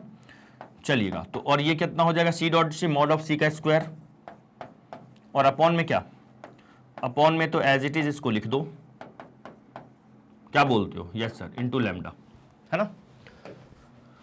नाउ तो यहां से अपने पास जो cos थीटा 3 आ रहा है, क्या आ रहा है जरा देखिएगा, ये लैम्डा स्क्वायर हो जाएगा, और अपॉन में ना a plus B plus C into lambda, तो कुछ कैंसिल हो रहा है, यस सर, क्या कैंसिल हो रहा है सर, एक लैम्डा से ये चला गया, तो मेरे को ना cos थीटा 3 इक्वल टू क्या आ गया sir, cos theta 3, hello hello hello, इधर देखिएगा, वो आ गया सर लैम्डा, या एक बार कर लेते हैं ना, कर ही लेते हैं डायरेक्ट, थीटा 3 कितना हो जाएगा, cos इनवर्स क्या आ जाएगा, ब्रैकेट में लिख दो lambda upon a plus B plus C का मॉड, बोलिए हाँ या ना।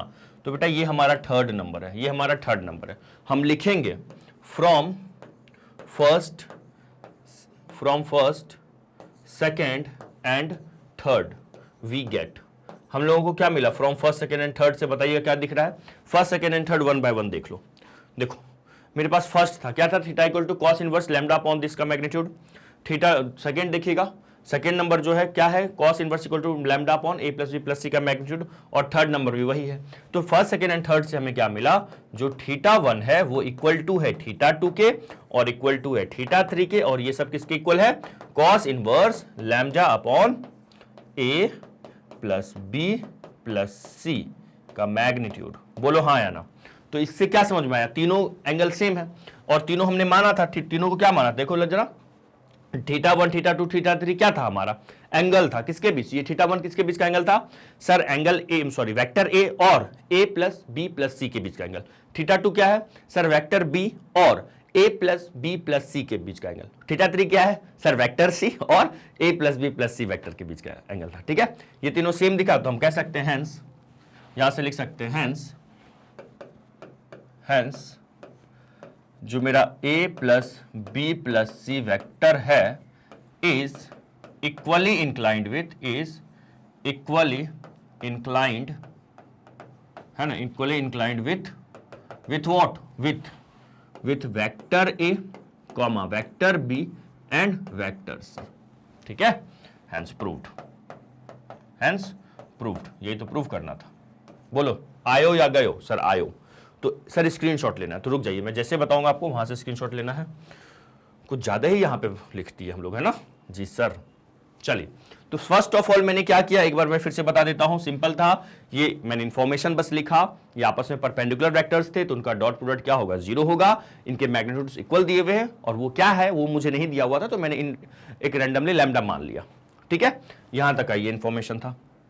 उसके बाद आ जाओ, लेट ए, हमने मान लिया कि जो ये a plus B plus C है, ये ए के साथ, बी के साथ और सी के साथ रिस्पेक्टिवली θ1, θ2, θ3 एंगल बना रहा है। तो θ1 किसके बीच का एंगल है? दिस एंड दिस के बीच का एंगल है। तो cos θ1 ये हो गया। यहां से θ1 की वैल्यू मैंने निकाल लिया। सिमिलरली मैंने θ2 का वैल्यू निकाल लिया, है ना? बोलो हाँ या ना? Yes sir. क्यों? क्योंकि cos θ2 किसके बीच का एंगल है? ये प्लस कर लो, है ना, a plus B plus C dot B के बीच का एंगल है। तो यहां से मैंने क्या किया? a dot B dot B और c डॉट बी। ठीक है, यहां से हो जाएगा ओके ओके ओके। यहां पे θ2 आ गया और सिमिलरली यहां से हमारा क्या आ गया? θ3 आ गया। तो from first, second and third हमने क्या मिला? θ1 और θ2, θ3 आपस में इक्वल है, जो कि cos inverse lambda upon this है। एंड ये हो गया। आई बात समझ में? चलिएगा, तो स्क्रीनशॉट ले लीजिएगा। मैं आपको बता देता हूं, फर्स्ट ऑफ ऑल, है ना, फर्स्ट ऑफ ऑल आपको इस पार्ट का स्क्रीनशॉट लेना है, लीजिएगा। फिर आपको इसका लेना है ना, फिर दिस एंड फिर दिस। क्लियर? कोई दर्द, कोई तकलीफ? सर नहीं। मजा आया समझ में? जी सर आया। अब आ जाओ हम लोग अगले क्वेश्चन पे चलते हैं, नेक्स्ट क्वेश्चन पे चलते हैं। नेक्स्ट क्वेश्चन हमारा क्या है? क्वेश्चन नंबर क्या है सर? 15 है। आ जाओ क्वेश्चन नंबर 15 पढ़ो तो जरा, क्या लिखा हुआ है क्वेश्चन नंबर 15 में? पढ़ो, क्वेश्चन पढ़ो। तो क्या प्रूव करना है अपने को यहां पे? अच्छा, ए और B if and one leaf. ठीक है, देखिए क्वेश्चन में लिखा हुआ है सर, क्या लिखा हुआ है? देखो अपने पास ना दिया हुआ है, प्रूव दैट, प्रूव करना है a plus B dot A minus B equal to, अगर magnitude of A square plus magnitude of B square हो रहा है, ये तभी होगा if and only if A and B are perpendicular vectors. मतलब ए और बी को हमें क्या प्रूव करना है? परपेंडिकुलर वेक्टर प्रूव करना है, उनके बीच का एंगल 90 डिग्री प्रूव करना है। आ जाओ, देखो बहुत हलवा क्वेश्चन है, इसमें कुछ नहीं है, बहुत सिंपल है। देखिए क्या करेंगे, लिखते हैं a प्लस बी, ठीक है, डॉट में क्या है? a माइनस सॉरी डॉट में भी a प्लस बी है, इक्वल टू में क्या है सर? बताओ sir, magnitude of A square लिखा हुआ है और प्लस में ना मैग्नीट्यूड ऑफ बी स्क्वायर लिखा हुआ है। सुन लो, पहले एक काम करो, इसको ओपन कर लेते हैं डिस्ट्रीब्यूटिव लॉ लगा के। तो पहले तो क्या होगा बताना जरा सर, a का डॉट इन दोनों से होगा, फिर b का डॉट इन दोनों से होगा। तो मैं एक काम करता हूं, पहले तो a का डॉट किससे हो जाएगा? a का डॉट प्रोडक्ट हो जाएगा a प्लस बी से, ठीक है, और फिर प्लस में b का डॉट प्रोडक्ट किससे हो जाएगा? ये हो जाएगा a प्लस बी से। कुछ बच्चे जानते हो क्या करेंगे? सर देखो ना, ये तो सेम है ना, तो सेम है तो सर a प्लस बी का होल स्क्वायर लिखा हुआ है ना, a plus B into A plus B. तो बेटा ये सिंपल मल्टीप्लीकेशन थोड़ी नहीं, ये डॉट प्रोडक्ट है, होल स्क्वायर मत कर देना इसको, है ना? जी सर। तो यहां से अच्छा, कुछ स्टूडेंट सोच लेंगे सर इतने भी बुद्धू थोड़ी नहीं हम लोग कि ये जो सोचेंगे आपने जो बताया यहाँ पे होल स्क्वायर क्यों करेंगे हम लोग, क्योंकि डॉट प्रोडक्ट है। देखो अब यहां से a डॉट ए क्या हो जाएगा बताना जरा सर? a डॉट ए तो a डॉट ए ही रहेगा भी, और फिर प्लस में क्या हो जाएगा? a डॉट बी, ठीक है। फिर यहां पे बताइए, ये हो जाएगा b डॉट ए, फिर प्लस में क्या होगा? बताओ सर, b डॉट बी, ठीक है। और इक्वल टू में क्या दिखेगा सर? इक्वल टू में दिखेगा मैग्नीट्यूड ऑफ ए स्क्वायर और प्लस में मैग्नीट्यूड ऑफ बी स्क्वायर। बोलो हाँ या ना? हाँ जी सर। अच्छा, a डॉट ए क्या देगा सर? मैग्नीट्यूड ऑफ ए का स्क्वायर मिलेगा। अच्छा, बहुत शानदार। और एक बात बताओ, ये a डॉट बी लिखा हुआ है, हाँ जी सर, और ये क्या लिखा हुआ है सर? b dot A. इसको भी मैं a डॉट बी लिख सकता हूं? बिल्कुल लिख सकते हैं सर, बिल्कुल लिख सकते हैं, ठीक है। और b डॉट बी को क्या बोलूंगा मैं? मैग्नीट्यूड ऑफ b का स्क्वायर बोल सकता हूं, बिल्कुल बोल सकता हूं। इक्वल टू में क्या है? Magnitude of a square plus of magnitude of b square. बोलो हाँ या ना? हाँ जी सर, ठीक है। अब जरा इधर आ जाइए, इधर तो देखो, मैग्नीट्यूड ऑफ ए स्क्वायर है, ठीक है, मैग्नीट्यूड ऑफ ए स्क्वायर मैंने लिख दिया उसको, ठीक है। अरे एक काम करो ना सर, ये तो कैंसिल हो जाएगा ना। ये भी सही बोल रहा, आप लोग बोले सर क्या कर रहे हो, मैग्नीट्यूड ऑफ ए स्क्वायर और magnitude of A square cancel हो गया, इक्वल के अपोजिट साइड में ये दोनों भी कैंसिल हो गया, ठीक है। तो यहां से अपने पास आ जाएगा, अपने को मिल रहा है A dot B plus twice of A dot B. बोलो हाँ या ना? हाँ जी सर। अब आएगा मजा। देखो मुझे पूरा यकीन है आप लोग यहां तक कर लिए होंगे, इसके बाद क्या लिखना है वो मैं बताऊंगा आपको। यहां से ए डॉट बी फिर कितना आ जाएगा? 0 इधर लाओ, 0/2 सर 0 हो जाएगा। बोलो यहां तक आया क्या? यहां तक में कोई दिक्कत? सर ये आ गया। अब हम लिखेंगे एज, क्या लिखेंगे? As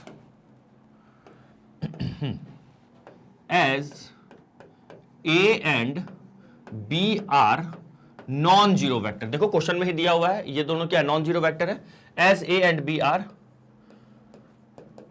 non zero vectors. ये दोनों क्या है सर? ये दोनों नॉन जीरो वेक्टर्स हैं।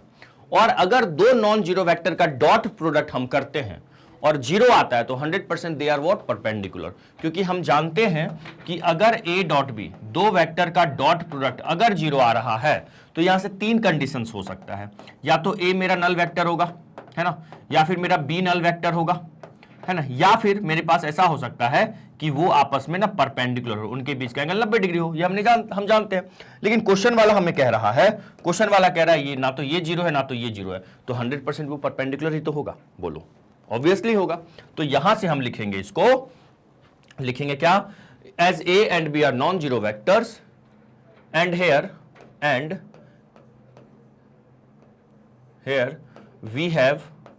we have what, we have a dot b equal to 0, so a is perpendicular to b, है ना, यही तो प्रूव करना था, a is perpendicular to b, hence a and b are perpendicular vectors, hence a and b are what, perpendicular vector, simple, है ना, ये perpendicular को ऐसे लिखते हैं ना, चलेगा, उल्टा टी टकले पे ए आर, ठीक है सर, आया, इजी था, यस सर इजी था। तो लिखिए, फिर नेक्स्ट क्वेश्चन पे मूव करेंगे, है ना, स्क्रीनशॉट ले लो, बहुत अच्छा सवाल था, है ना, गुड क्वेश्चन, इसके ऊपर गुड सवाल। चलिएगा अगले क्वेश्चन पे चले। देखो मैं तो आपसे यही कहूंगा ना कि कुछ भी हो जाए, मिसलेनियस एक्सरसाइज तो किसी भी चैप्टर का मत छोड़ना, चैप्टर 1 रिलेशन फंक्शन से लेके चैप्टर एंड प्रोबेबिलिटी तक, मिसलेनियस तो कम से कम एग्जाम से पहले 3 से 4 बार लगा के जाना, है ना, एक बार मेरे साथ, एक बार डाउट के साथ, और एक बार 2 बार खुद के साथ, है ना, वाह सर खुद के साथ, यस। चलिए जी, क्वेश्चन नंबर अब हम लोग मूव करते हैं 16 पे। अब देखो, ये जो choose the correct answer in exercise 16 to 19, ठीक है, 16 से 19 तक क्या है हमारे पास, कुछ एमसीक्यूज वाले क्वेश्चन है, उसको सॉल्व करते हैं। पहला लिखा हुआ है, if theta is the angle between two vectors A and B, ठीक है, थीटा क्या है, दो वेक्टर के बीच का एंगल है। ऐसा क्वेश्चन मैं आपको करवाया हूं, ऐसा क्वेश्चन मैंने आपको करवाया है, जब मैं question based on dot product करवा रहा था तो ऐसा क्वेश्चन मैंने आपको करवाया है। आ जाओ जरा, कैसे करेंगे सोचो। थीटा क्या एंगल है, किसके किसके बीच का, sir angle between A and B, है ना, angle between A and B, okay.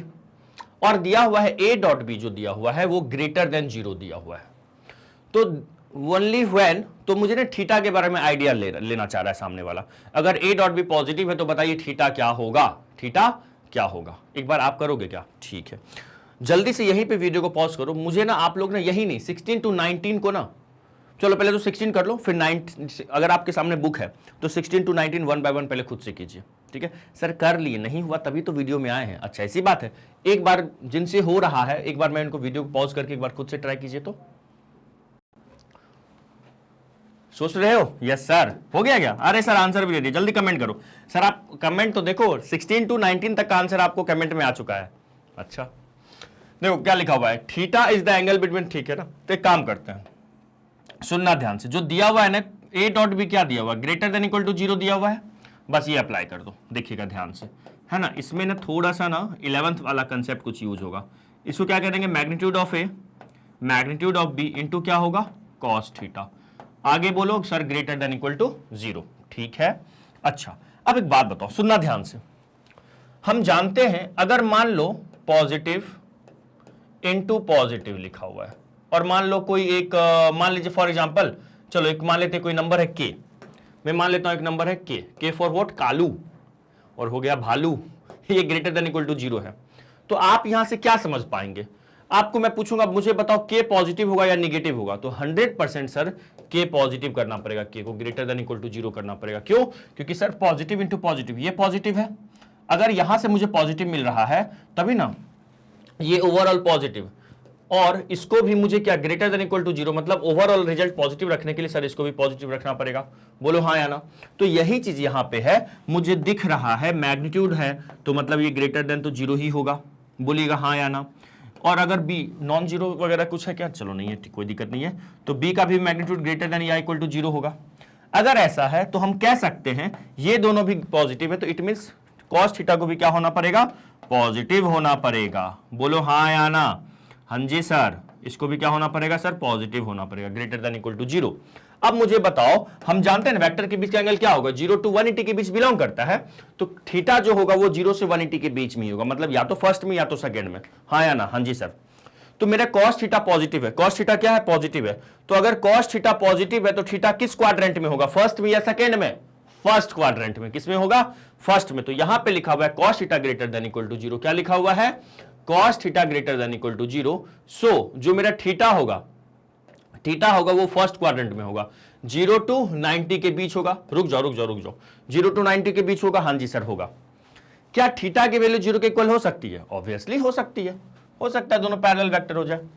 क्या थीटा का वैल्यू 90 हो सकता है? ऑब्वियसली हो सकता है सर, क्योंकि अगर ये 0 लाना है मुझे, cos थीटा ग्रेटर देन 0, तो अगर लिखा रहता, सिर्फ सुनना ध्यान से, cos थीटा ग्रेटर देन 0 होता तो हम बोलते थीटा की जो वैल्यू है ना वो 0 से 90 के बीच में है, 0 के इक्वल हो सकती है। थीटा अगर 0 होगा तो cos थीटा तो 1 आ रहा है, cos 0 1 पॉजिटिव आ रहा है, लेकिन अगर यहां पे इक्वल टू का साइन नहीं होता तो थीटा की वैल्यू 90 नहीं होती, क्योंकि थीटा अगर 90 होगा तो cos 90 0 होता है।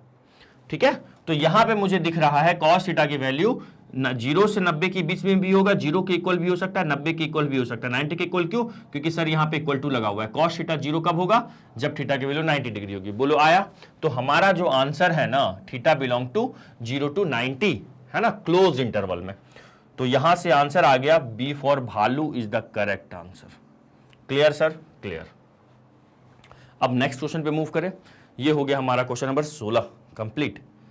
17 सर, 17 देखें अब कैसे करेंगे, बताओ 17 नंबर क्वेश्चन कैसे किया जाए, मौका दूं क्या? चलो करो, बताओ मुझे, करके बताओ। लिखा हुआ है A and B are unit vectors, ठीक है, क्या दिया हुआ, let A and B are unit vectors, ठीक है।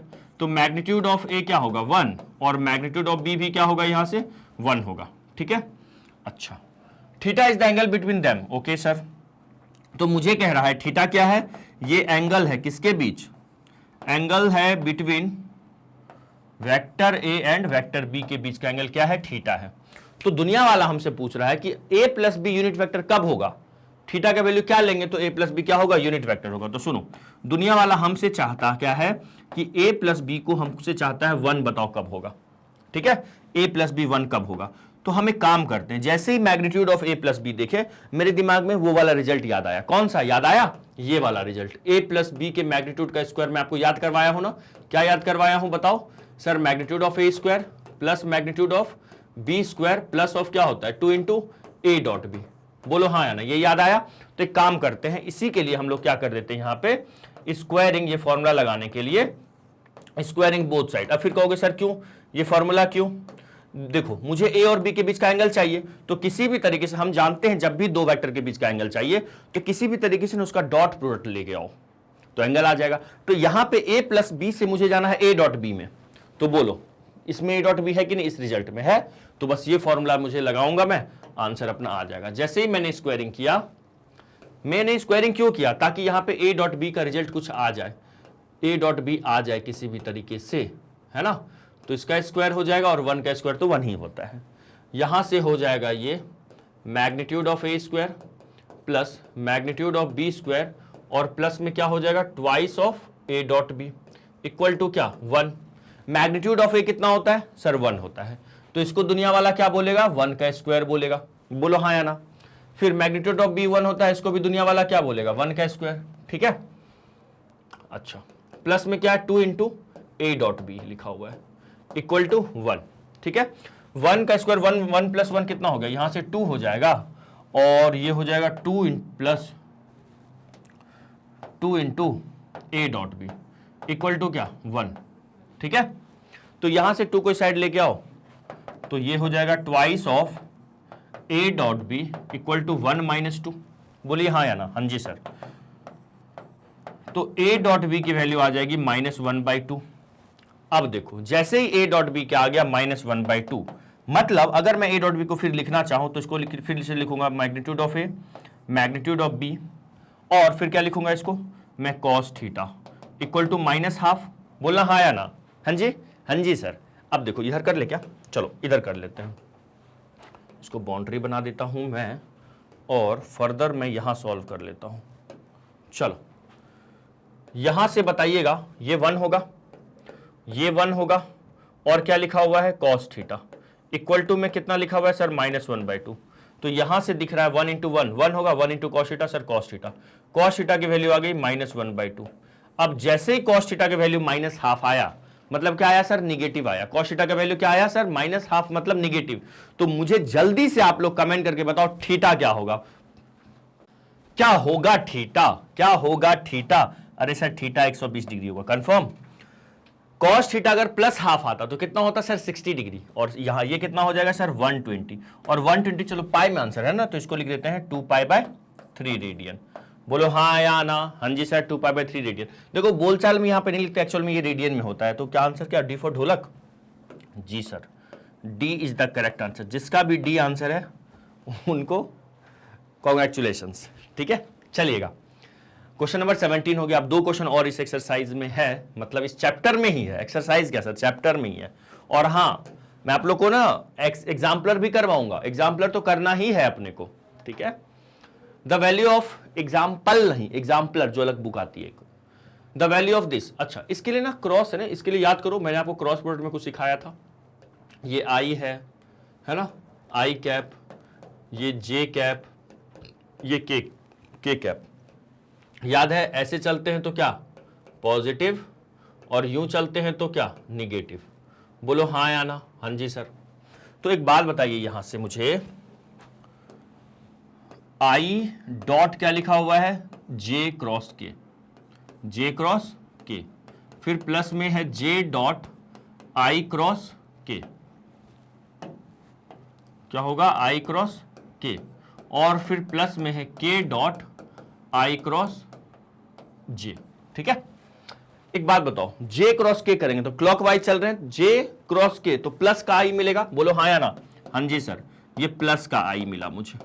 फिर प्लस में जे डॉट आई क्रॉस के करेंगे, आई क्रॉस के उल्टा चले तो जे तो मिलेगा, बट किस में मिलेगा सर माइनस में जे मिलेगा, निगेटिव में जे मिलेगा। फिर प्लस के डॉट आई क्रॉस जे, फिर आई क्रॉस जे करेंगे तो क्या मिल रहा है सर के मिल रहा है। वाह, आई क्रॉस जे 2 बार है क्या, जे क्रॉस के किया मुझे आई मिला, ठीक है, आई क्रॉस के किया माइनस जे मिला। अच्छा ये कितना मिलेगा, ये कितना मिलेगा बताओ जल्दी से। ये आई क्रॉस जे है ना, के मिल गया। बताओ जरा, यहाँ पे I dot I sir mod of I का स्क्वायर, ठीक है, ये प्लस माइनस माइनस हो जाएगा, J dot J sir mod of J का स्क्वायर, और के डॉट के सर हो जाएगा मॉड ऑफ के का स्क्वायर। और मुझे पता है ये तीनों यूनिट वेक्टर होते हैं, तो ये हो जाएगा -1 + 1, प्लस माइनस 1 कट गया, यहाँ से आंसर हो गया 1। 1 is the correct answer, 1 C for Chandigarh is the correct answer. क्या बोलते हो, यस सर। चलिएगा, सिंपल था, हलवा था, हलवा था। याद रखना ये जो सर्कल वाला मैं बताया ना क्रॉस प्रोडक्ट के लिए, ऐसे याद रखिएगा, है ना। ऐसे चलेंगे आई जे के, क्लॉकवाइज समय के साथ चलते हैं तो पॉजिटिव, समय के उल्टे चलेंगे तो यहाँ पे नेगेटिव रखिएगा। ठीक है, ऐसे ध्यान रखिएगा। ठीक है, ये मैंने आपको बताया है लेक्चर में। ओके, सिंपल था। जे क्रॉस के किया मैंने, जे क्रॉस के तो उसका अगला वाला मिलता है आई, फिर आई क्रॉस के करेंगे तो अगला वाला जे, बट किसमें क्लॉकवाइज चले हैं, देखो सॉरी एंटी क्लॉक चले हैं तो निगेटिव। फिर मेरे को आई क्रॉस जे हुआ है तो आई क्रॉस जे क्या मिल जाएगा अगला के। ठीक है, तो ये आई डॉट आई किसी भी वेक्टर का खुद से डॉट करते हैं तो उस वेक्टर के मैग्नीट्यूड का स्क्वायर मिलता है। तो आई तो एक यूनिट वेक्टर है, 1 हो गया मैग्नीट्यूड, आंसर क्या आ गया इसका 1। क्लियर। चलो नेक्स्ट क्वेश्चन पे चले, 19 पे क्या लिखा हुआ है, theta if theta is the angle between vector A and vector B. Okay, मुझे ना थीटा के बारे में पूछ रहा है ना, theta is equal to what. देखो क्या लिखा हुआ है, if theta is the angle between vector A and vector B, और लिखा हुआ है कि ए डॉट बी की जो मैग्नीट्यूड आ रही है ना वो इक्वल हो रहा है ए क्रॉस बी के मैग्नीट्यूड के इक्वल हो रहा है। ठीक है, तो थीटा के बारे में बताना है, सिंपल है, सिंपल है। बताओ जरा, ए डॉट बी अगर यहां से निकालना चाहे तो क्या निकलेगा। Hello hello hello, A dot B क्या आएगा, जल्दी से फास्ट सर। वो होगा magnitude of A into magnitude of B into cos theta. बोलिए हाँ या ना, इन होल का मैग्नीट्यूड। फिर इक्वल टू में क्या होगा, ए क्रॉस बी क्या होता है sir, magnitude of A magnitude of B into sine theta, और फिर क्या होगा एन कैप, ये होल का मैग्नीट्यूड। बोलो हाँ या ना। हाँ जी सर। अच्छा अब देखो ध्यान से, मैं आपको कुछ बताना चाहता हूं यहां से ना। 11th क्लास में हम लोग इनइक्वालिटी वगैरह में सीखे हुए हैं, जैसे मान लो x है, y है, z है, w है, इस टाइप से मैग्नीट्यूड लगा होल का, ये सब मल्टीप्लाई में है। ठीक है, तो इसको हम लोग ना ऐसे लिख सकते हैं, सब मल्टीप्लाई में है तो mod x mod y mod Z और मैग्नीट्यूड में डब्ल्यू, ऐसे हम लिख सकते हैं। मल्टीप्लाई डिवाइड में अलग अलग मैग्नीट्यूड टूट जाता है, तो यहां पे भी मल्टीप्लाई में है तो हम कह सकते हैं इसको मैग्नीट्यूड ऑफ ए है उसका एक और मैग्नीट्यूड, ठीक है। मैग्नीट्यूड ऑफ बी है, ये बड़ू वाला जो मैग्नीट्यूड है ये अलग अलग टूट रहा है, तो ये इसका भी मैग्नीट्यूड हो जाएगा। और फिर क्या होगा, कॉस थीटा ये होल का मैग्नीट्यूड, ठीक है। फिर इक्वल टू में बताइएगा सर, ये है मैग्नीट्यूड ऑफ ए एक मैग्नीट्यूड ऑफ बी, फिर एक और मैग्नीट्यूड साइन थीटा की मैग्नीट्यूड और एन कैप की मैग्नीट्यूड। एन कैप क्या होता है, एक यूनिट वेक्टर होता है जिसका direction perpendicular to the plane होता है जिसमें ए और बी जिस प्लेन में लाई करता है। ये दोनों कैंसिल हो गया, यहां से बताना हाँ या ना। हाँ जी सर कैंसिल हो गया। तो मुझे बताओ यहां से क्या आ गया सर, कॉस थीटा का मैग्नीट्यूड इक्वल है किसके, साइन थीटा के मैग्नीट्यूड, और एन कैप का मैग्नीट्यूड तो 1 होता है, ठीक है। ये हो गया। अब देखो यहां से ना अपने को क्या मिला, यहां से अगर देखा जाए तो देखिएगा क्या मिला है, अपने को मिला है कॉस थीटा की magnitude equal to sine theta की मैग्नीट्यूड। बोलो देखो यहां से ना मैं डायरेक्ट ऐसे भी लिख सकता हूं कि दोनों का magnitude cos theta equal to sine theta, ऐसे लिख सकते हैं। लेकिन मैं थोड़ा सा ना आप लोग को ना चलो मैग्नीट्यूड के बारे में आपको समझा देता हूं। यहां से दोनों का मैग्नीट्यूड इक्वल है तो कौन से डिग्री पे दोनों का मैग्नीट्यूड इक्वल होता है। जैसे मैं बोला, सिंपल सुनिएगा ध्यान से, अगर मैं आपसे बोलूंगा यहां से ना एक्चुअल मैंने cos theta equal to sine theta अगर लिखा हुआ है तो मैं बोलूंगा थीटा का वैल्यू क्या होगा जब दोनों इक्वल होगा। सर 45 पे इक्वल होता है, ऑब्वियसली सर 45 पे इक्वल होगा, बहुत शानदार। तो थीटा का वैल्यू आंसर हम लोग क्या दे देंगे यहां से 45, देखो आंसर में है भी π/4। लेकिन सुनो रुको, एक बात बताओ, अगर मैं आपको बोलूं मुझे बताओ साइन ना ये 3π/4 कितना होता है, जल्दी बताइएगा। 3π/4 मतलब 135, ठीक है। और यहां पे साइन 3π/4 कितना होता है, हेलो हेलो हेलो बताओगे कोई मुझे। सर ये होता है -1/√2 और ये क्या होता है सर प्लस में 1/√2, है ना। और दोनों की मैग्नीट्यूड तो 1/√2 ही आ रही है, बताइएगा। माइनस में 1/√2 और प्लस में 1/√2, दोनों की मैग्नीट्यूड तो 1/√2 ही है। हाँ जी सर। तो अब सोचेंगे यार यहां से अब कैसे सोचे, देखो कैसे सोचा जाएगा। जब दोनों का मैग्नीट्यूड लिखा हुआ है, कभी भी जीवन में याद रखिएगा, कभी भी आपको ना ऐसा लिखा हुआ है mod x equal to mod y लिखा हुआ है। क्या लिखा हुआ है, magnitude of x into magnitude of y लिखा हुआ है। तो आप इसको ना x इक्वल टू ना क्या लिखिएगा, प्लस माइनस y लिखिएगा, किसी एक तरफ प्लस माइनस लगाना। इसको मैं इस तरीके से आपको समझा देता हूं कि मुझे बताओ 4 का मैग्नीट्यूड -4 के मैग्नीट्यूड के बराबर होता है। Yes sir. क्या दोनों बराबर है, नहीं सर। क्या इसको क्या लिखेंगे, प्लस, यहां तो चलो यहां तो दोनों का मैग्नीट्यूड सेम है। जब किसी अननोन को हम लोग बाहर निकालेंगे मैग्नीट्यूड से तो हम लोग ऐसे यूज लिखते हैं, ठीक है, ऐसे लिखते हैं। तो इसमें इतना लेंदी में आपको नहीं जाना है इस सवाल में, पर्टिकुलरली इस सवाल में आपको सिंपल देखना है कि यहां पे दोनों का मैग्नीट्यूड है सेम है, तो किस पे सेम होगा, या तो दोनों का मैग्नीट्यूड या तो π/4 पे सेम होगा, या तो किस पे सेम होगा, किस पे सेम होगा जल्दी बताओ सर, 3π/4 पे सेम होगा। उतना आपको नहीं यहां पे सोचना है, ये बस सोचो इस पे सेम होगा दोनों का मैग्नीट्यूड, हाँ या ना। हाँ जी सर। तो मेरे को एक्चुअल में आंसर क्या दिया हुआ है, यहाँ पे एक्यूट ऑब्ट्यूज का कुछ वर्ड नहीं है, बट ऑप्शन में मुझे क्या दिया हुआ है, ऑप्शन में मुझे थीटा की वैल्यू कितनी दी हुई है, π/4। ये मेरा करेक्ट आंसर होगा। आया, ये 135 डिग्री है, साइन 135 डिग्री 1/√2 होता है और कॉस 135 डिग्री -1/√2 होता है ना। तो -1/√2 का मैग्नीट्यूड भी प्लस 1/√2 के बराबर ही होता है, ठीक है जी सर। तो यहां से अगर मुझे आंसर बोला जाए तो मैं आंसर यहां से क्या डालूंगा, बी फॉर भोलू डालूंगा। आयो या गयो, बस ऐसे सोचना है। उतना वो mod x equal to mod y, वो तो मैंने एक एक्स्ट्रा आपको बता दिया, ठीक है। बस ऐसे सोचते हैं। क्लियर क्लियर क्लियर, ठीक है। हो सकता है वहां पे ये भी कॉमा करके 3π/4 भी होता आंसर, ठीक है। तो उम्मीद करते यहां तक आपको पूरा बढ़िया से समझ में आया होगा। एक बार स्क्रीनशॉट ले लो, कहीं पे कुछ कंसेप्ट नहीं समझ में आया होगा तो प्लीज आप मुझे कमेंट कीजिएगा, ठीक है। ये चीज तो समझ में आ गया ना, एक बार और बता दो, ये चीज तो समझ में आ गया ना क्यों मैंने लिया, क्योंकि साइन 45 डिग्री पे भी दोनों 1/√2 होता है, दोनों की मैग्नीट्यूड सेम। और साइन 135 डिग्री पे 135 डिग्री पे भी दोनों सेम होता है, मतलब 3π/4 पे भी दोनों की मैग्नीट्यूड सेम होती है। चलिए अब हम लोग मिलते हैं नेक्स्ट क्लास में, है ना। नेक्स्ट इसका एक्सरसाइज पूरा कर लिए, वेक्टर अलजेब्रा का सारा कुछ हम लोग पढ़ लिए, है ना। कंसेप्ट पढ़ लिए, सारे एक्सरसाइज सॉल्व कर लिए, मिसलेनियस एक्सरसाइज के भी सारे क्वेश्चन सॉल्व कर लिए। मैं अब आपके लिए ना कुछ एमसीक्यूज लेके आऊंगा, कुछ हमारा मोस्ट इंपॉर्टेंट क्वेश्चंस लेके आऊंगा, लेकिन अब हम लोग और अच्छी नई चैप्टर्स भी पढ़ने वाले हैं, ठीक है।